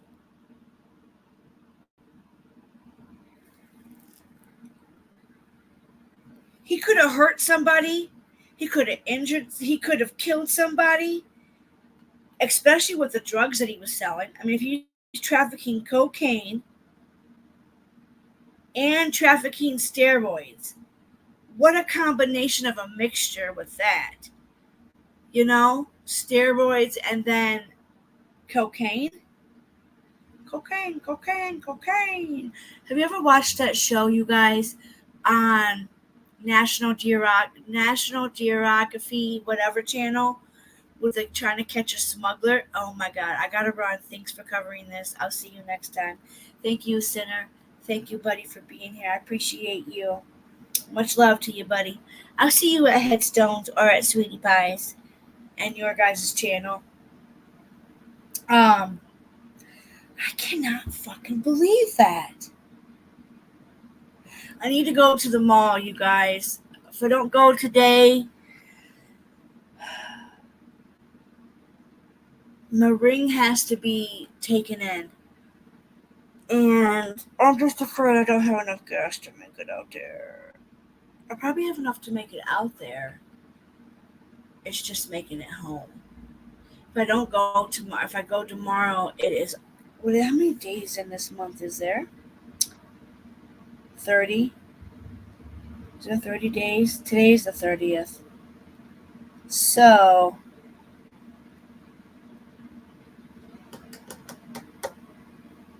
tomorrow's the 1st. I wonder if they'd make an exception if I'm one day late of getting my ring in there. Because my ring was supposed to be in there in April, but I don't get paid till my hubby don't get paid till tomorrow. I don't get mine for 2 days. So, but I'm wondering if K Jewels will wait a day and not fine me for not being, because when my stepmom passed away, she put on there, you got to go every 6 months for a checkup on your ring, and then that way it's covered. And so they say you're supposed to be able to put your rings on easily, and they should be difficult to get off, hard to get off. So this is the ring that my stepmother had purchased me at Christmas time. Now, mind you, she only bought certain jewelry for certain kids. Like my half-sisters and brothers, they didn't get this. They didn't get all the special treatment that my stepmom gave to me, due to the fact is they didn't come around, okay? So my stepmom ended up having to stop being able to buy for all the grandkids because my dad wasn't helping. My dad didn't help pay for none of the presents, and my stepmom must have knew her cancer was coming back. And at Christmas time, she had a feeling. I think she had that feeling. So our last Christmas was with this. And so she bought me this. It's got beautiful, like, diamonds there. And so she's like, this is how I found out I was getting something like this. So she's like, I had came down one weekend. Now she had already took her granddaughters, and I don't know if her daughters got one, but I know the grandchildren got one. All the grandkids got a piece of jewelry. Well, I didn't know I was getting one. So she's like, well, hey, when you come down, we got to go to the mall. And I was like, okay, I'll take you. I'll go with you. And so she brings me to K Jewels in the mall, and she says, so I didn't get to tell you this, but, well, she did. She did say all the kids got to go to K Jewels. And she said that she picked out, when I got there, she said all the kids got to pick out a piece of jewelry. And she says, you get to pick out, you didn't get to come down the weekend we got to go. Like, I took all the kids. So when I came down to stay, I would go down and stay down at my dad's house for 2 days with my stepmom when she was alive. I would leave my home, go back home, and stay at least 2 nights with my dad and my stepmom, and then I would see my mom. We went to the mall, and she said you get to pick out a piece of jewelry for whatever this amount of money. And she said, you're my daughter, and I want you to be able to have a piece of jewelry. And so I picked out I was going to get a bracelet, but then I thought, nah, I don't want nothing to happen to it. I like a ring. So I picked out the 2 hearts. And it's got the little, oh shit, hold on. It's got the 2 hearts, and it's got each heart has a diamond in it. And so when this ring broke, I was devastated. So, when I went to K Jules, I had told him, I was like, I missed the 6-month checkup on the ring. She said, no biggie, honey. I was bawling. My husband had to tell the story of my stepmom. And she said, brought my ring in and they fixed it, didn't charge me for it. And so she said, your next checkup is in April. And so I'm just worried about if I go a day late, if I'm going to get charged. I might just try to make it out there and see what happens. You can call and explain. I'm sure they would. Yeah, maybe I'll do that. Maybe I'll just call and be like, hey, I can't make it out till tomorrow. Is there any way you guys will still be able to do my 6-month checkup on my ring? Just because I don't want to risk not getting it in. I mean, there's nothing wrong with it, but it definitely needs a checkup. And a lot of people say, I didn't realize this till about a year ago with my jewelry. They all have hearts. Do you guys see this? Besides this one. That's my engagement ring. I got little fat fingers right now. So don't mind my little fat fingers. My real nails are growing pretty good though. But each of my rings have hearts. This one is a heart. This one is a heart. This one is a heart. This one is a heart. This one's Peapod. So I just cannot believe all this crime and shit, you guys. It's just ridiculous. I just cannot believe this man. And this guy could have risked so many people's lives. I mean, he was driving 92 miles per hour. It's just beyond me. Tonight we're having burgers too. That's what I pulled out tonight is hamburgers. I'm going to do hamburgers by hand. I just cannot believe that. So, you guys, I need to know about Sebastian. I need to look into Sebastian, you guys. Because I don't know if that picture's legit. I know I heard Justice for All.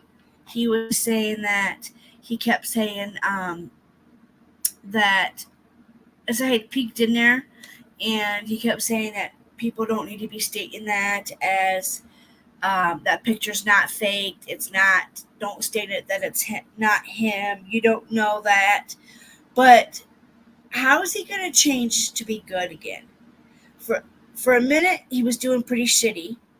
Now he's doing pretty good again, and now he's going back to his old ways. I don't get it with these YouTubers. 1 minute they want to follow a case with the most respect, with dignity, with love, caring, showing their emotions, to now they're putting all these rumors and speculations and all of this shit. And then it's crazy. It is freaking fracking crazy.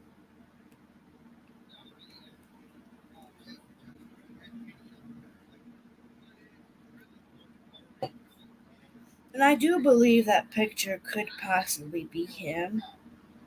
I'm not sure. I don't know. I was trying to find. There's no updates from the police or anything. It's just what? I'm looking.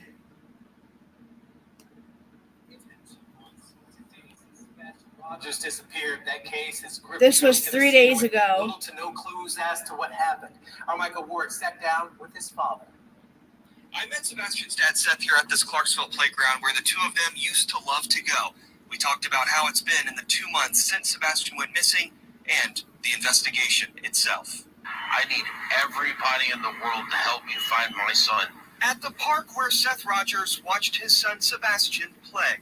Tonight, he pleads for help. I'm supposed to protect him. He's missing. I want to find him. It's been 2 months since Sebastian disappeared. Last seen in the area of his mom and stepdad's Hendersonville home. Since that day, there have been no confirmed sightings of the 15-year-old with autism. I didn't sleep last night. I didn't sleep at all between text messages and phone calls. You know, people are like, oh, it's been 2 months. And it's like, has it? Because it hasn't felt like 2 months to me. It's felt like one continuous long-ass day. Large-scale search efforts by ground, water, and air came up empty. Seth's now hired his own private investigators. He wants people to keep sending in tips because the next rabbit hole they go down could be the one that leads to his son. Do you have a belief as to what happened? As for what happened, no. Because I have no information on There's what nothing happened. new. The pic was proven to be altered. No! Really, Spitfire? You've got to be kidding me. Really? It was altered? It was proven?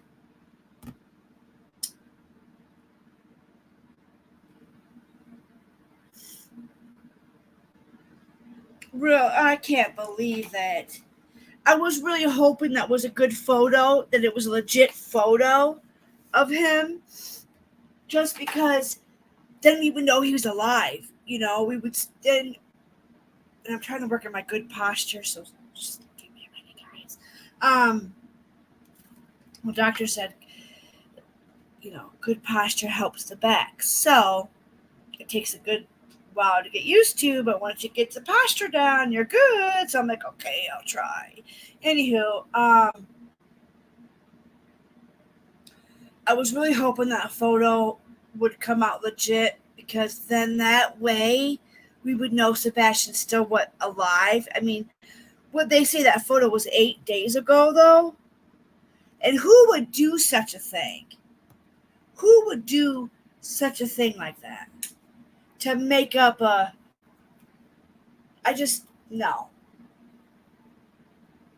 My hair is hot. All right, let's go back to this interview. Because I haven't seen this, you guys. I've been kind of lost out of the Sebastian stuff, because the rumor mill in it is just, you know, these families are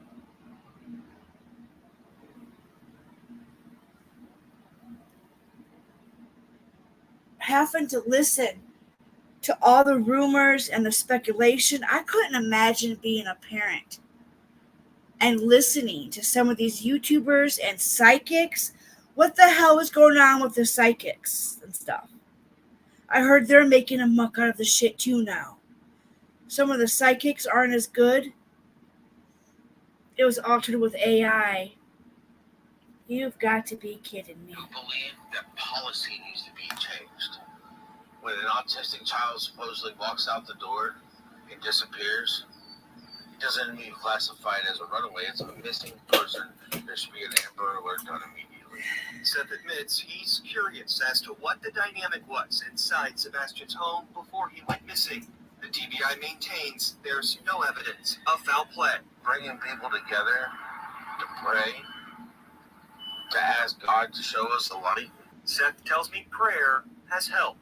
He, along with about 100 others, will do that tonight at a Light the Path event for Sebastian in Sumner County.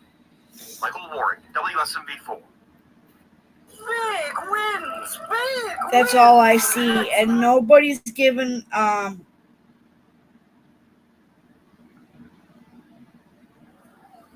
This was 3 days ago.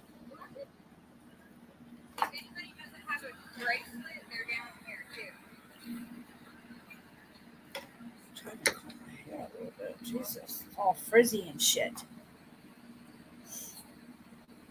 So this is the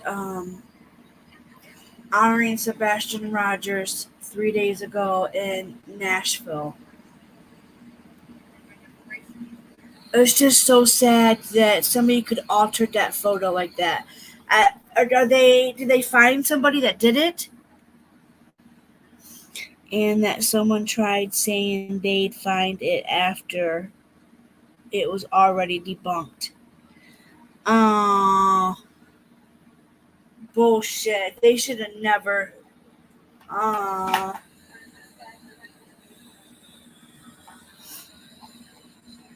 It's so sad that somebody would do that. That somebody would alter. Somebody would do that.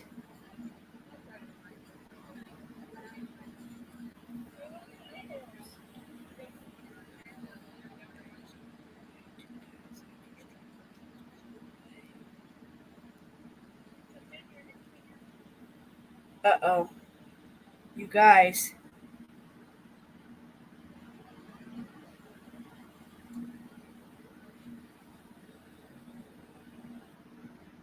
Well, a real tragedy in Casa Grande. A 2-year-old boy killed over the weekend after strong winds blew over a bounce house. The Pinal County Sheriff's Office said it happened Saturday near Bel Air Road and Rosemead Drive, right in that Casa Grande area. So we're told that several kids were inside when a strong gust of wind sent the bounce house into a neighboring lot. A second child was treated, but looks like we'll be okay. The 2-year-old died at the hospital. We have learned that the boy's father is a Phoenix firefighter at Station 40. There's a GoFundMe now set up to help the family. We have details at fox10phoenix.com. So listen to these statistics. Unfortunately, bounce houses can be more dangerous than you might realize. Recent study by the University of Georgia found at least 28 deaths have happened since the year 2000, all of them due to wind-related bounce house incidents. 479 people were hurt out of 132 cases, and only 19 states have regulations for bounce houses. That does include Arizona. An owner must have a yearly inspection. Spitfire, have you heard about this? Stardust, I'll be right back. Okay, babes, did you hear about this? I haven't heard of they know who did it yet. I hope they find out who did it, because that is sickening. I just saw where they proved it was mostly AI. That's crazy. It happens a lot. Bus Mama, I never knew this. I never knew a bounce house could be the happiest thing for kids. And then kill them. Or unalive them. Or hurt them.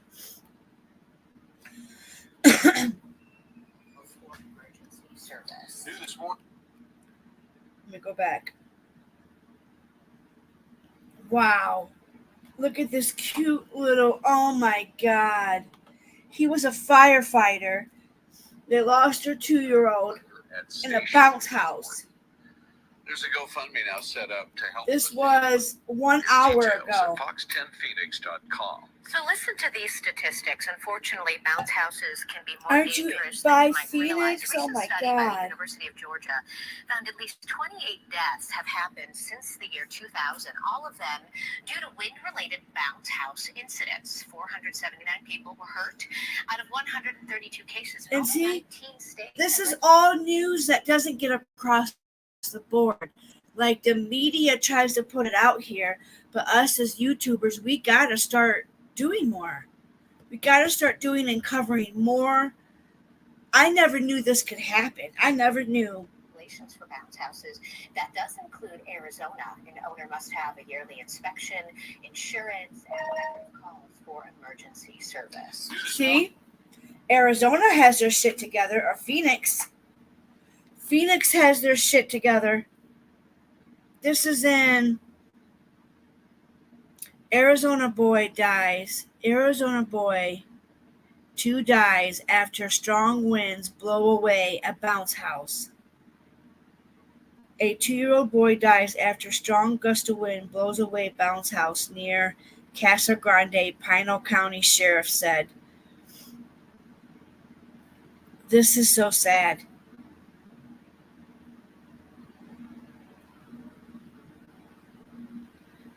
So sad.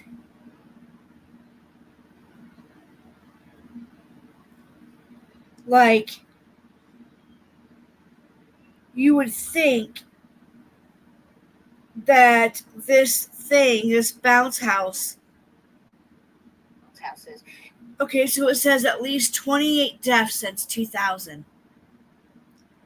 That's a lot of deaths. 28 deaths. Oops.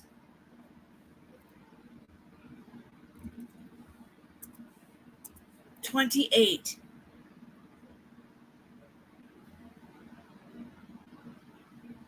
All this breaking news on here, and you think everybody would be talking about it. Nope. Here's an article. Monopoly Go. I love that game. I wish I could find headstones and play with her on Monopoly. We begin tonight in Casa Grande, where a child is dead after playing in a bounce house. The incident happened in a neighborhood near Rosemead Drive and Bel Air Road, just east of I-10. Good evening, and thanks so much for joining us. For 12 News at 10, I'm Kariba Devine. I'm Mark Curtis. The tragedy unfolded Saturday with a 2-year-old boy dying from his injuries. 12 News journalist Cameron And this is now just getting released. This happened on Saturday. Oh my God. There she goes. Bless Mama. Look up the sand holes deaths at beaches. Huh. People dig holes and don't cover them, and then a tide comes and makes a sand look normal, but then when people walk, they fall into a sinkhole of sand. Oh my God. So we got bounce houses and sand holes.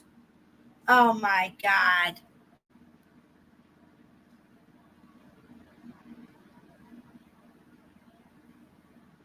Wow. and explains what happened. I gotta We listen learned to this this. fatal incident happened during a small gathering at a friend's home. The Pinal County Sheriff's Office calling it a tragic accident. 2 kids were playing in a bounce house on Saturday afternoon when a strong gust of wind carried the inflatable into a neighboring lot with the kids still inside. Family sharing this photo of 2-year-old Bodie Naff, who died from his injuries. His father, Carl Naff, is a Phoenix firefighter. The department telling 12 News, quote, "We are all so saddened for this tremendous loss. Our membership and the department is doing everything we can to support Carl and Christy. A second child was injured in the accident but is expected to be okay. The Friends owned the bounce house according to family. It's unclear at this time how it was secured. A GoFundMe page was created to support the Naff family during this difficult time. We'll have a link to the fundraiser on our website, 12news.com. 12news.com, guys, if you want to get the link, the GoFundMe link. Let me see. I don't see it on their community tab. Not yet, at least. Yeah, that's right. I spoke with the grandmother of a child who lives at the home where this all happened. She did not want to go on camera, but says that the bounce house is something that the family owns. And she also said that the two families are very good friends, and this was just supposed to be a fun afternoon for everyone. Now, Phoenix Firehouse 25 posted on Instagram saying the 2-year-old who died over the weekend is the son of a Phoenix firefighter who is a valued member of their team. They also said the firefighter and his wife are expecting a child next month. Now, Phoenix Fire tells me he works with both Phoenix Firehouse 40 and 25. The Pinal County Sheriff's Office is calling this a tragic accident and said it happened on Saturday afternoon near West Rosemead Drive and North Bel Air. I saw the story about the 2 kids that died. A strong gust of wind sent it. That was recently, Mama. Oh my God. Taken to the hospital with non-life-threatening injuries. The family tells me that little girl suffered a broken arm. And a GoFundMe has already been started in about the last 6 hours or so for the family of that 2-year-old who died. And again, just in the last 6 hours, around $90,000 worth of donations have poured in from across the valley and beyond. We do have a link to that GoFundMe right now on our website, azfamily.com, if you look for this specific story. But for now, reporting live in Casa Grande. You gotta look for the Pacific Story, guys, to get the news link or to get the GoFundMe link. Zach, thank you. That's sad. Nation correspondent Alex Capriello has been gathering all of this new reporting today. He joins 12 me hours ago. now from outside of Terrell, Oklahoma. Really remarkable reporting that you were able to get on both sides of this now what seems sort of pitched debate between these families. Tell me what you learned today. Yeah, really interesting hearing both sides of the story. One from family, another one from a very... Oh my God, this is the case that we covered. Holy shit. Remember? This is the Noah. This is Noah. Did I write it in here? I did, you guys.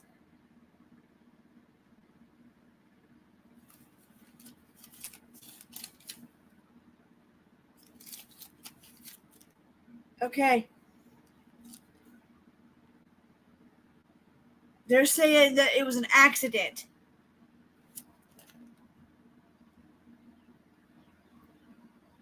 They're saying update, breaking news. 12 hours ago, this is breaking news to us. We did Noah. We talked about Noah.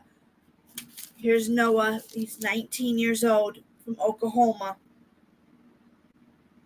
Left a party. They say that Noah was a goofy, fun, loving, caring kid who wanted to go into the military.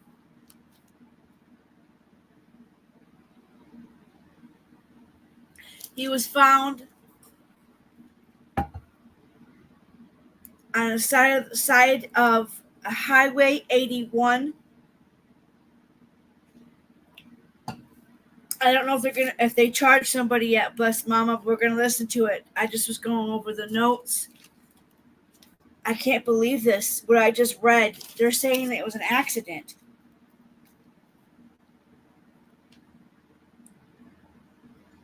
Dear friend, we did the interview separately because I didn't want any sort of contamination of the things that they were going to say to me and their accounting of the story, but really great details from the both of them. I'll show you just very briefly. This is the cross that now stands on the side of the highway. Jack Newton, that best friend who is at the very center of this conversation, is the one who actually placed these crosses here on the ground. The house where the party was actually is less than a mile away that way. So really the story goes, as they are trying to piece it all together, is that at some point Noah actually just walked down this road at some point and his body was found not far from here. Let's begin with Jack's account, though, because Jack has a very different opinion about what happened than what his family members told me. And at the same time, he also shared new details about what it was like to have so much suspicion. They're saying best friend Oklahoma's teen's death was an accident. I ran over here, asked him if Noah was okay, and the semi-truck driver had his hands on Noah like this. And so I just I could just tell, that he was not okay. He was laying on his side, he just had his eyes closed, He had a cut on his forehead. It wasn't just terrible. It was just a cut on his forehead. The top of his hair was scraped off his head. And there was blood on his ears. 100% in my heart think that he was hit. An accident, my fucking ass. And that shoe that was on good just stayed on. I don't know. I can't explain any of it, I don't believe it was an accident. That believes that he might have been beaten to death? No, he was not beaten to death.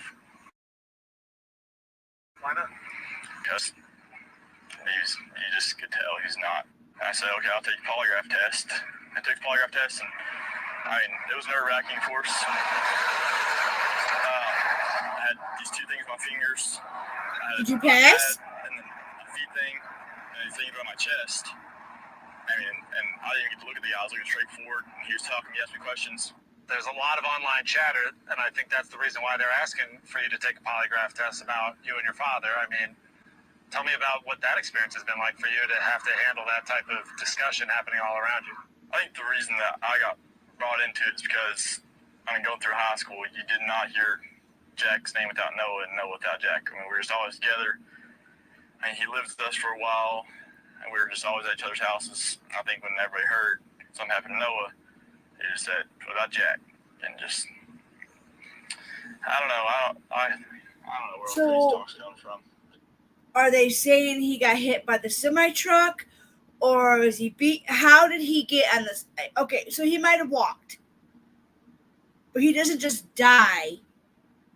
You just don't die from walking from a party.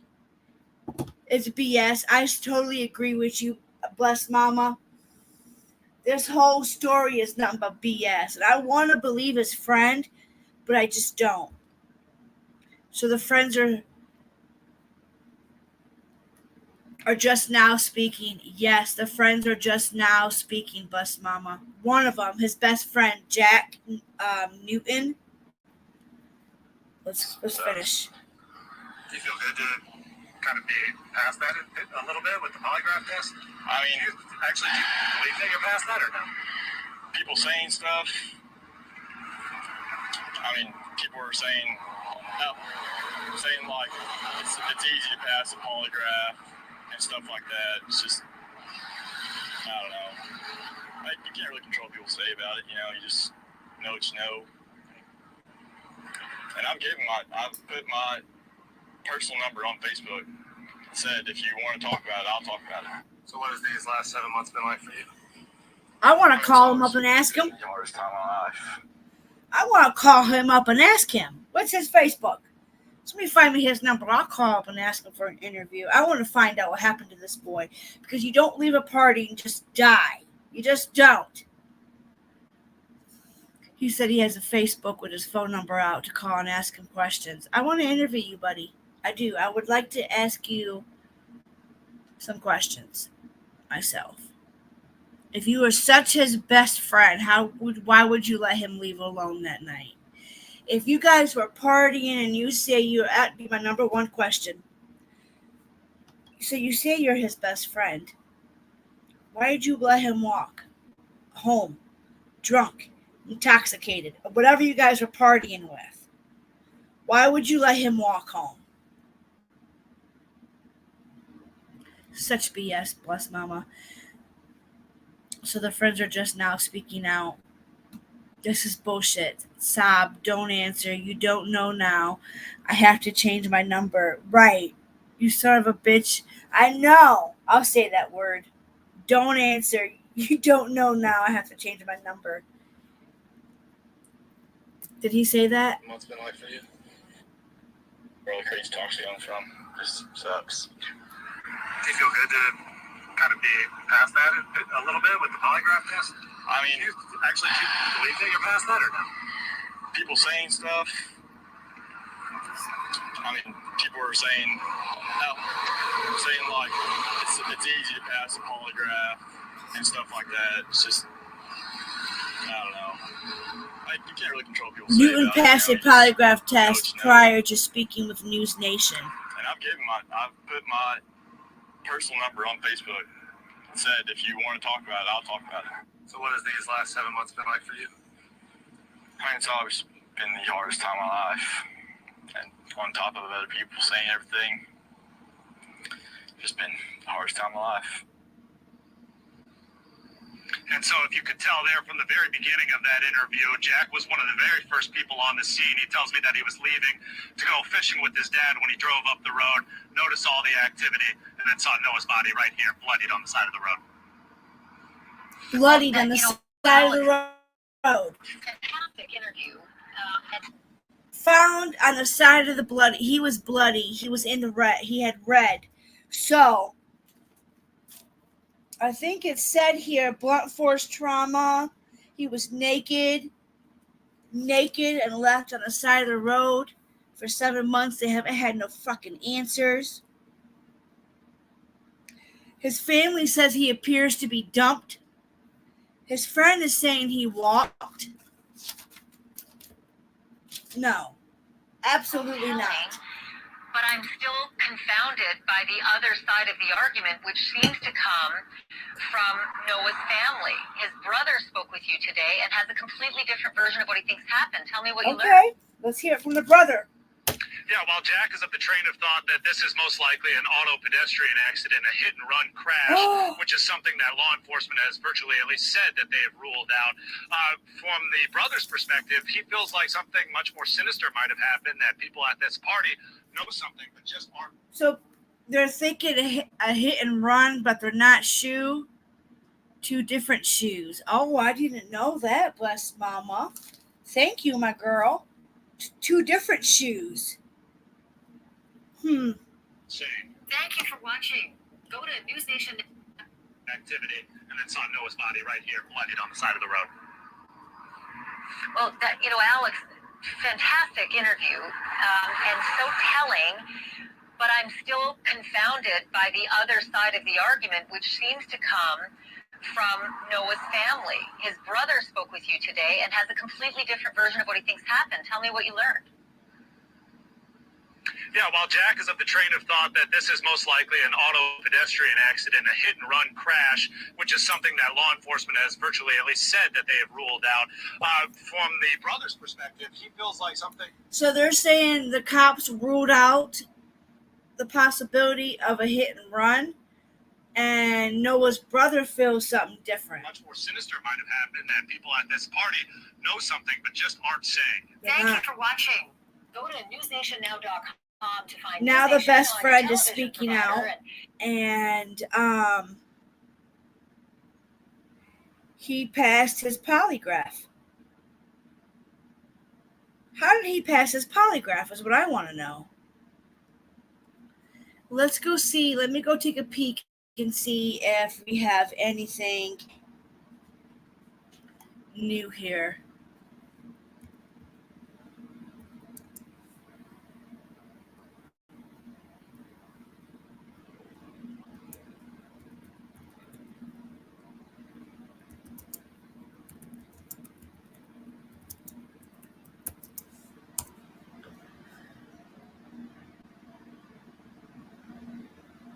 Okay, hold on, guys. I found some stuff here, so let's go take a peek. Let's go take a recap down this memory lane here. Let's go deep diving. Let's go back and digging. So, 7 days ago, this is the friend. Oh, we got the brother. We got the brother, guys.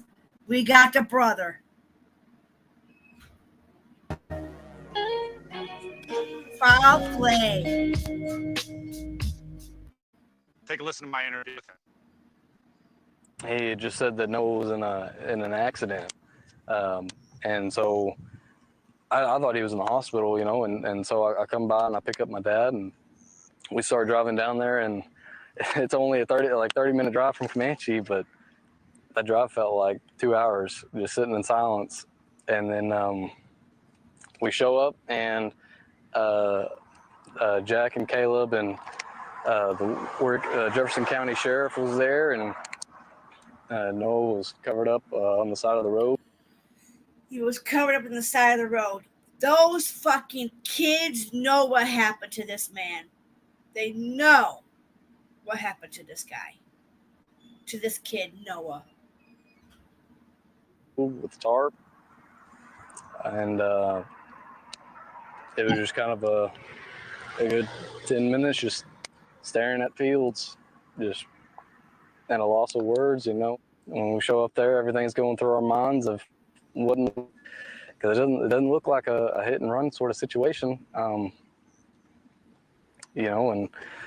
some weeks go by and we, they finally rule out the hit and run. They ruled it out. And that 4-day party turned into something awful that happened within just a short. So, we do hear from the brother. I'm gonna let this play. I'm gonna write this note down. They ruled it out. 4-hour time span for him. I believe this is his tooth right here. His pants were folded up on that square mark. His pants were there. His tooth was right there in that. Oh my God. So, yeah. And his body was here. And he was in the fetal position facing that way. And his body was covered up with a tarp or a blanket type of thing. And as you're looking at it, you can see blood seeping through the covering. Trigger warning. Trigger and warning. onto the ground. As I'm looking at it, You guys, this is horrible. This is breaking news. So this was 12. This is today, April 30th. Today.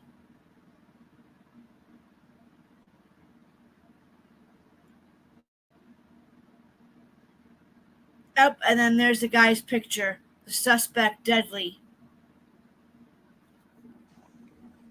it just seems weird. The placement of the body, the tooth, the shorts, where they're at, doesn't look like a hit and run. Not that I've been aware of. Have you ever heard them say foul play is suspected? I've heard suspected of foul play, suspicious death. And again, they don't tell me everything because they don't want to ruin the investigation. But they said that they've got a couple of people in mind on the situation, and that they're really looking in on them. So, are you able to tell me who those people are? They haven't told me. So they have said that they have a few people in mind. Yeah. Interesting. Somebody's got to know something. Somebody's got to know something. That's right. Somebody has to know something. If there's 40 people standing around and someone, walks off, somebody knows about it. So if 40 people are standing around and somebody gets into a fight, somebody knows about it, and with how close everyone is, with how many pictures are taken on Snapchat, you think that something has to turn up. Somebody has to know something and just doesn't want to say it.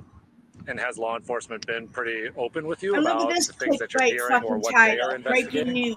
news. Somewhat, Rogers.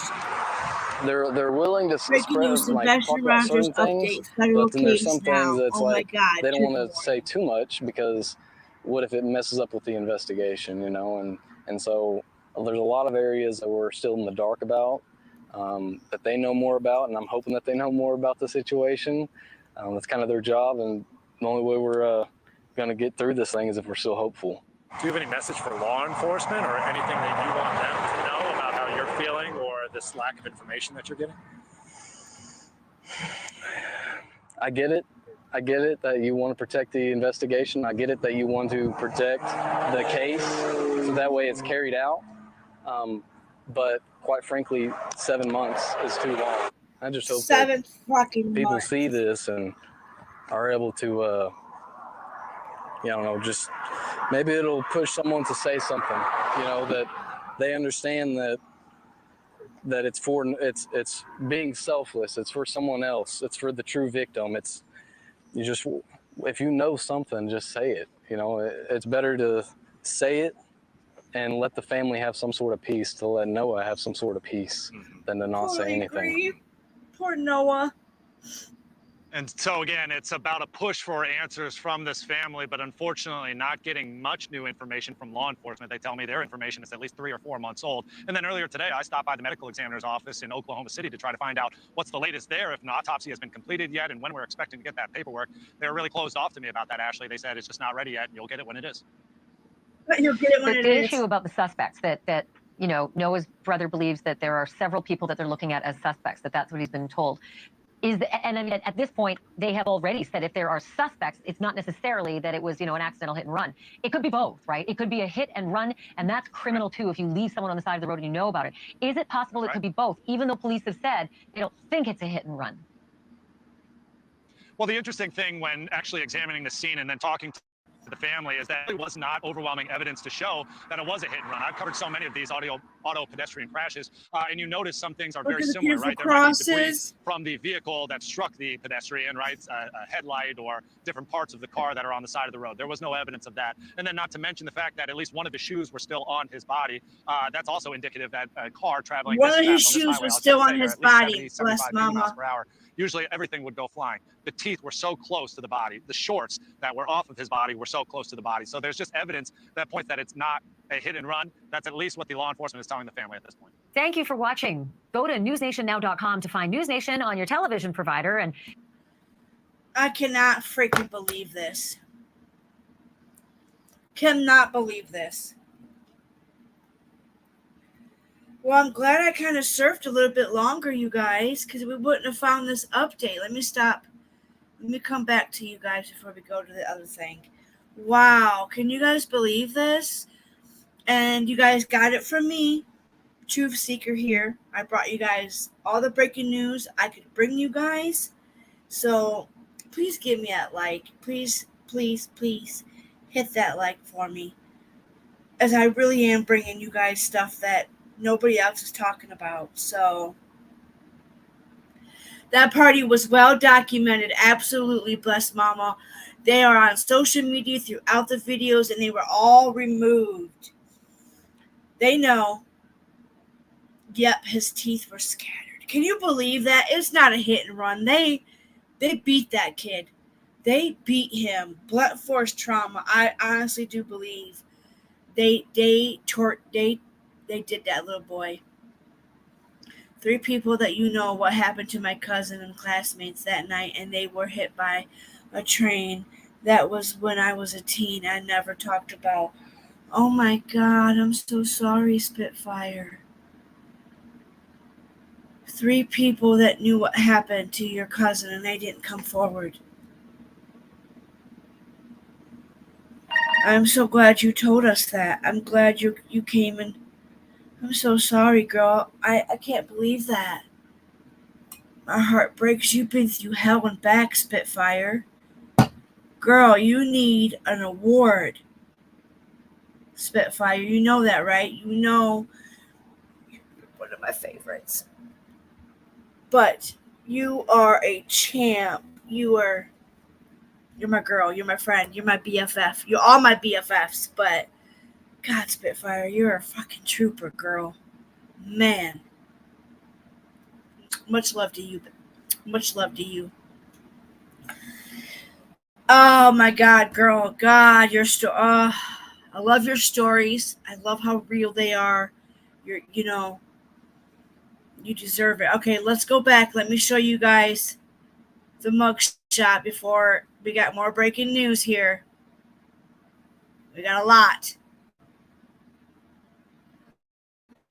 So this is the lovely suspect that is now dead. Thank God this guy is dead, because what he did. The WCNC Charlotte investigative team has been digging into any warrants or information about the suspect tied to this incident. Nate Morvillo joins us now with more on all of this. Nate, what are you learning? Well, I think so much of the outrage 34 we're hearing minutes is ago, that this you guys. man had such a lengthy record. And just to kind of give you an example, I have 9 pages worth of court cases throughout North Carolina. At a minimum, I'm suspecting there are a couple more. You know, we know from what police have said that they were trying to serve some warrants out of Lincoln County. And I've been on the phone throughout the day with both Lincoln County and another county's clerk, trying to make some sense of, okay, what was this warrant? Why did it originate there? It was for possession of a firearm by a felon. Why was he in Charlotte? That's a great question. We're really curious about that because he was arrested in Charlotte in 2021 during the pandemic. He had some charges there that were eventually dismissed. So he was a felon. Let's read this real quick. 4 law enforcement, we did that. A man who's wanted warrants out of Lincoln County on Monday. Investigators said the suspect was identified to be 39-year-old Terry Clark Hughes Jr. The U.S. Marshals Fugitive Task Force was attempting to serve multiple warrants against Hughes at his home in Galloway Drive, East Charlotte, when they were met with active gunfire. According to Charlotte Mecklenburg Police, Hughes was shot and killed during the encounter. Tied to marijuana, fleeing, eluding arrest. But other than that, it's really kind of a mystery why he was here in the first place, because he seems to be, based on what we've been able to find, from kind of north of Durham area, kind of closer to Virginia. And he has quite a lengthy kind of court history in that area. I should tell you that he had a court date last year for a charge out of Person County. And I want to make sure I get this absolutely right. It originated in 2021. Remember, the Mecklenburg County cases originated in 2021 too. And this was for possession of a firearm by a felon and possession of marijuana. He didn't show up to court. So he was wanted, number one, there's an arrest warrant for him, we know, out of Person County for that specific issue. And who knows if they were able to find him, what would have happened. I mean, look at our court system right now, how delayed things are.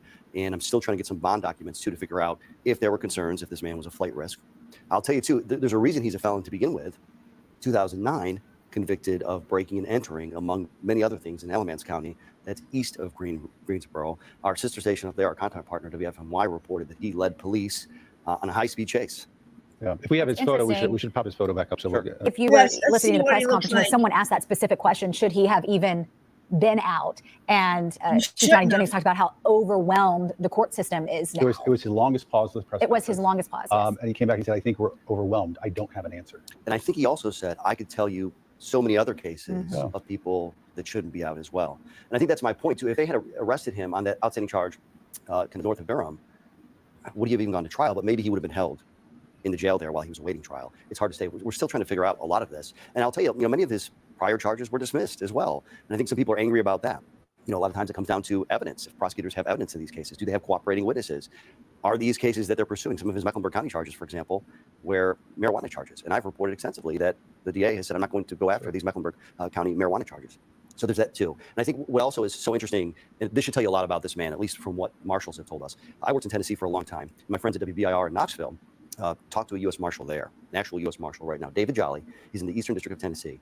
And he was trying to explain what these task forces do. And he says they are going after the most violent people. That is what they're mandated to do. Let's take a listen to him if we can. We're out there going after the worst of the worst. And, some of these guys are, they're not good guys, so we try to tactically handle situations so that minimizes any opportunities for the people we're going after to shoot at us or turn into a bad situation or those kind of things. But sometimes they happen because that's the type of people that we're dealing with.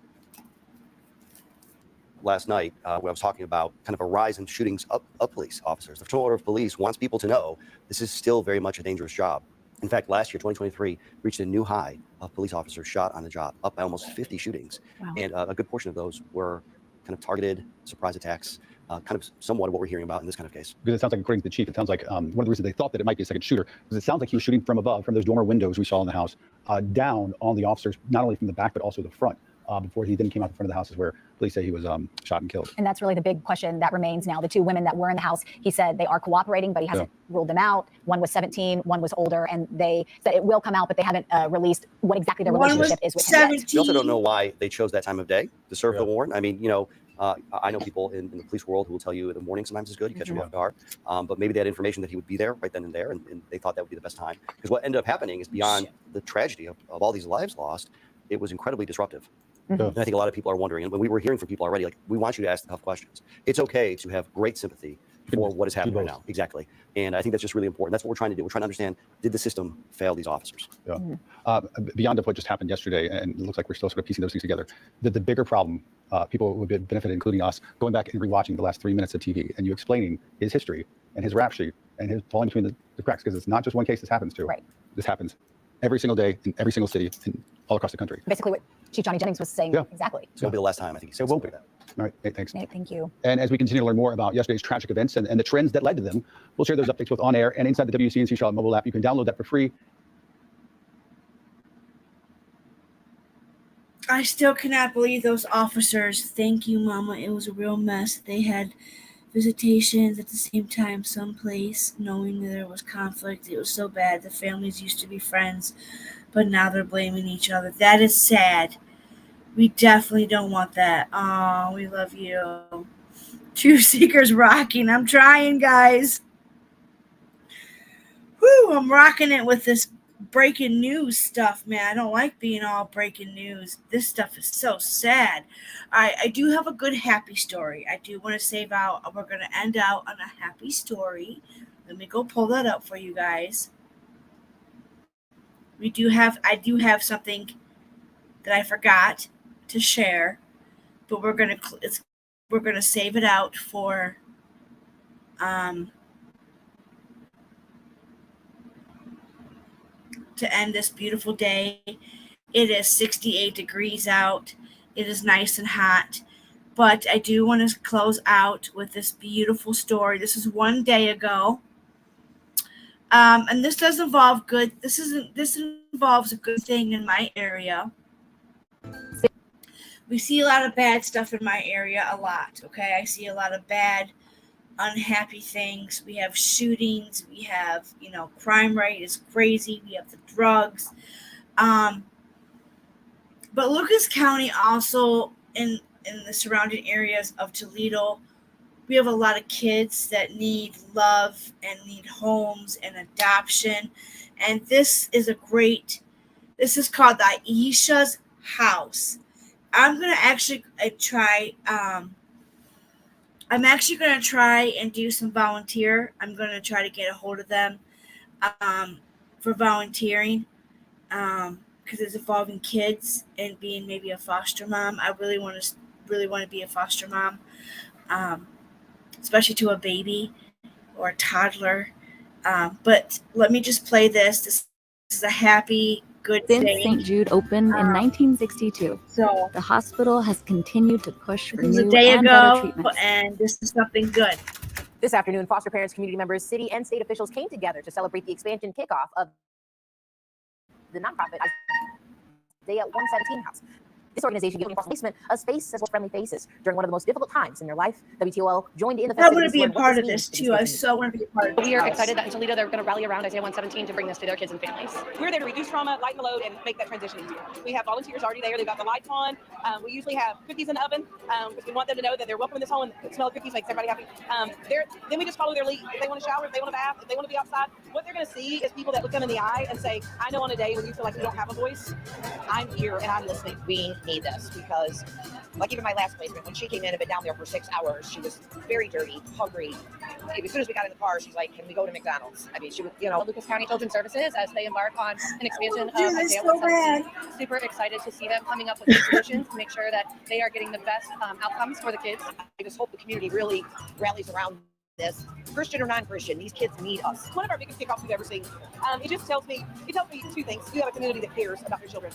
I do care about these children, guys. I don't even know how many placements, several placements, and I've adopted a sib group. This is happy tears because these kids have a place to Having a place go. like Isaiah 117 ensures that we are really mitigating as much trauma to these kids as possible. On one of the most traumatic days they'll ever walk. And I think people don't realize that when they hear a child is being removed, they know it's for that child's best interest. They know it's for that child's safety, but that child doesn't always understand. No. And so they're walking one of the hardest days they'll ever walk. We just want to rally around them and love on them on that day. The resources that Isaiah 117 will give right off the bat is the clothing they need for a week, is the backpacks they need for school, any hygiene items for teens, all those things, and a bath, clean clothes. And a lot of times the clothing they come in is too small. Anytime we have a children's service circumstance, the best outcomes come when our children's service workers are supported. I'm gonna see what I can do though to get involved in this. This is something that I care about. I seen this the other day and wanted to give you guys that little piece of happiness. So it's really good that they are when was this? 18 hours ago. Okay, so yay, St. Jude is the reason that I can walk right today. Wow, really, Spitfire? Oh my God, girl. I heard St. Jude does really good things. I'm just really glad that in Lucas County they have the Aisha House 17, which I'm going to try to get involved in. But what do you guys, I know it was a big show. Whew, it was a big show today. A lot of breaking news. I'm hoping some of my fellow YouTubers out here will pick up on this story. Maybe Headstones will pick up on the 19-year-old Mr. Noah. Maybe we can get more people talking about that. I don't think anybody of these other YouTubers are fit for it. The only people that are fit for this job is me, Headstones, Jonesin, and maybe Truth for Reality. Other than that, maybe Grizzly True Crime. She's a good one. Grizzly from the UK, Grizzly, that one. But we need more YouTubers talking about these stories and these cases, and there's not too many good ones. I heard, Justice for All. I've heard bad things. The other girl, Justice for Jay, or for Justice for Jay, I don't know. There's so many of them, and it's like, how do we find the good ones to talk about these? So I only know a couple good channels now. I don't recommend a lot of people anymore. I used to have to go to St. Louis all the time for it. Oh my goodness. Oh, I know St. Jude's in St. Louis. That is right. I'm glad you're able to walk again. I hope my brother still gets to be able to keep walking and driving. We just found out that he has been diagnosed with really bad. He has cirrhosis, fatty liver something, and now he has been diagnosed with severe neuropathy. He can barely feel his feet. He has a lot of pain in his legs. He can't really feel. And so the doctor told him that most likely in 5 years he'll be in a wheelchair. And he's fucking only 40-something years old. He's 2 years older than me. My own brother, the one that helped save me. My brother-in-law helped save me too, only he's not here no more. He was murdered. He didn't get justice for his murder. His own family murdered him. His own half-sister's husband killed him. All because they didn't want Dan in the They didn't want Dan in my brother-in-law. They didn't want him in the his uncle, the grandpa's will. There was a will or something, and the grandmother was already given a lot of things to Dan, and there was a lot of money at stake. And unfortunately,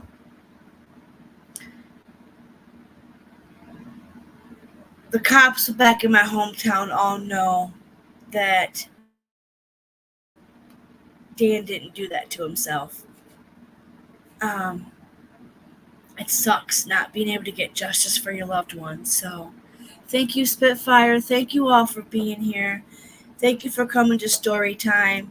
I'm glad everybody comes and tells their stories. I could always tell more stories, but I just wanted to, give you guys the breaking news that I had found out this morning. If I come up with anything breaking news that needs to be talked about, you'll see me. Or I'll come up with a short, or I'll come up with something. I'm going to go grab me some lunch. I'm going to call K Jules and see if I can bring my ring out tomorrow. If not, I could just try to drive out there. It's about a 20-minute drive. It's over the bridge. It's over a big highway. It's the big mall. I do have Mr. Rescue if I run out of gas. I do have Mr. Rescue. They give you a gallon of gas if you run out of gas on the side of the road. So I don't know yet. I'm going to call K Jules first, see if they'll work with me and getting it out tomorrow.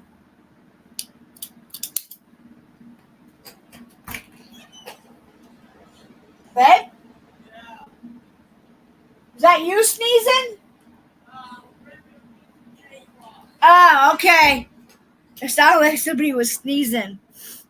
You've been through so much. I have, but I've been through addiction. I've been through hell, which everybody has, but I just like to be able to. I know a lot of people say, don't tell your stuff, don't. But these kind of stories you gotta tell. You gotta be able to help somebody else. And if my story or Spitfire story or Plus Mama story could help somebody, I'd rather do that, But I love you all. I'm going to go eat something before I get a badass headache again. Thank you all for being here. Much love to my girls. Where my girls at? From the front to back. What's she doing that? With one hand up. Can you repeat that? I love that song. I love you guys. You guys are my girls. Much love.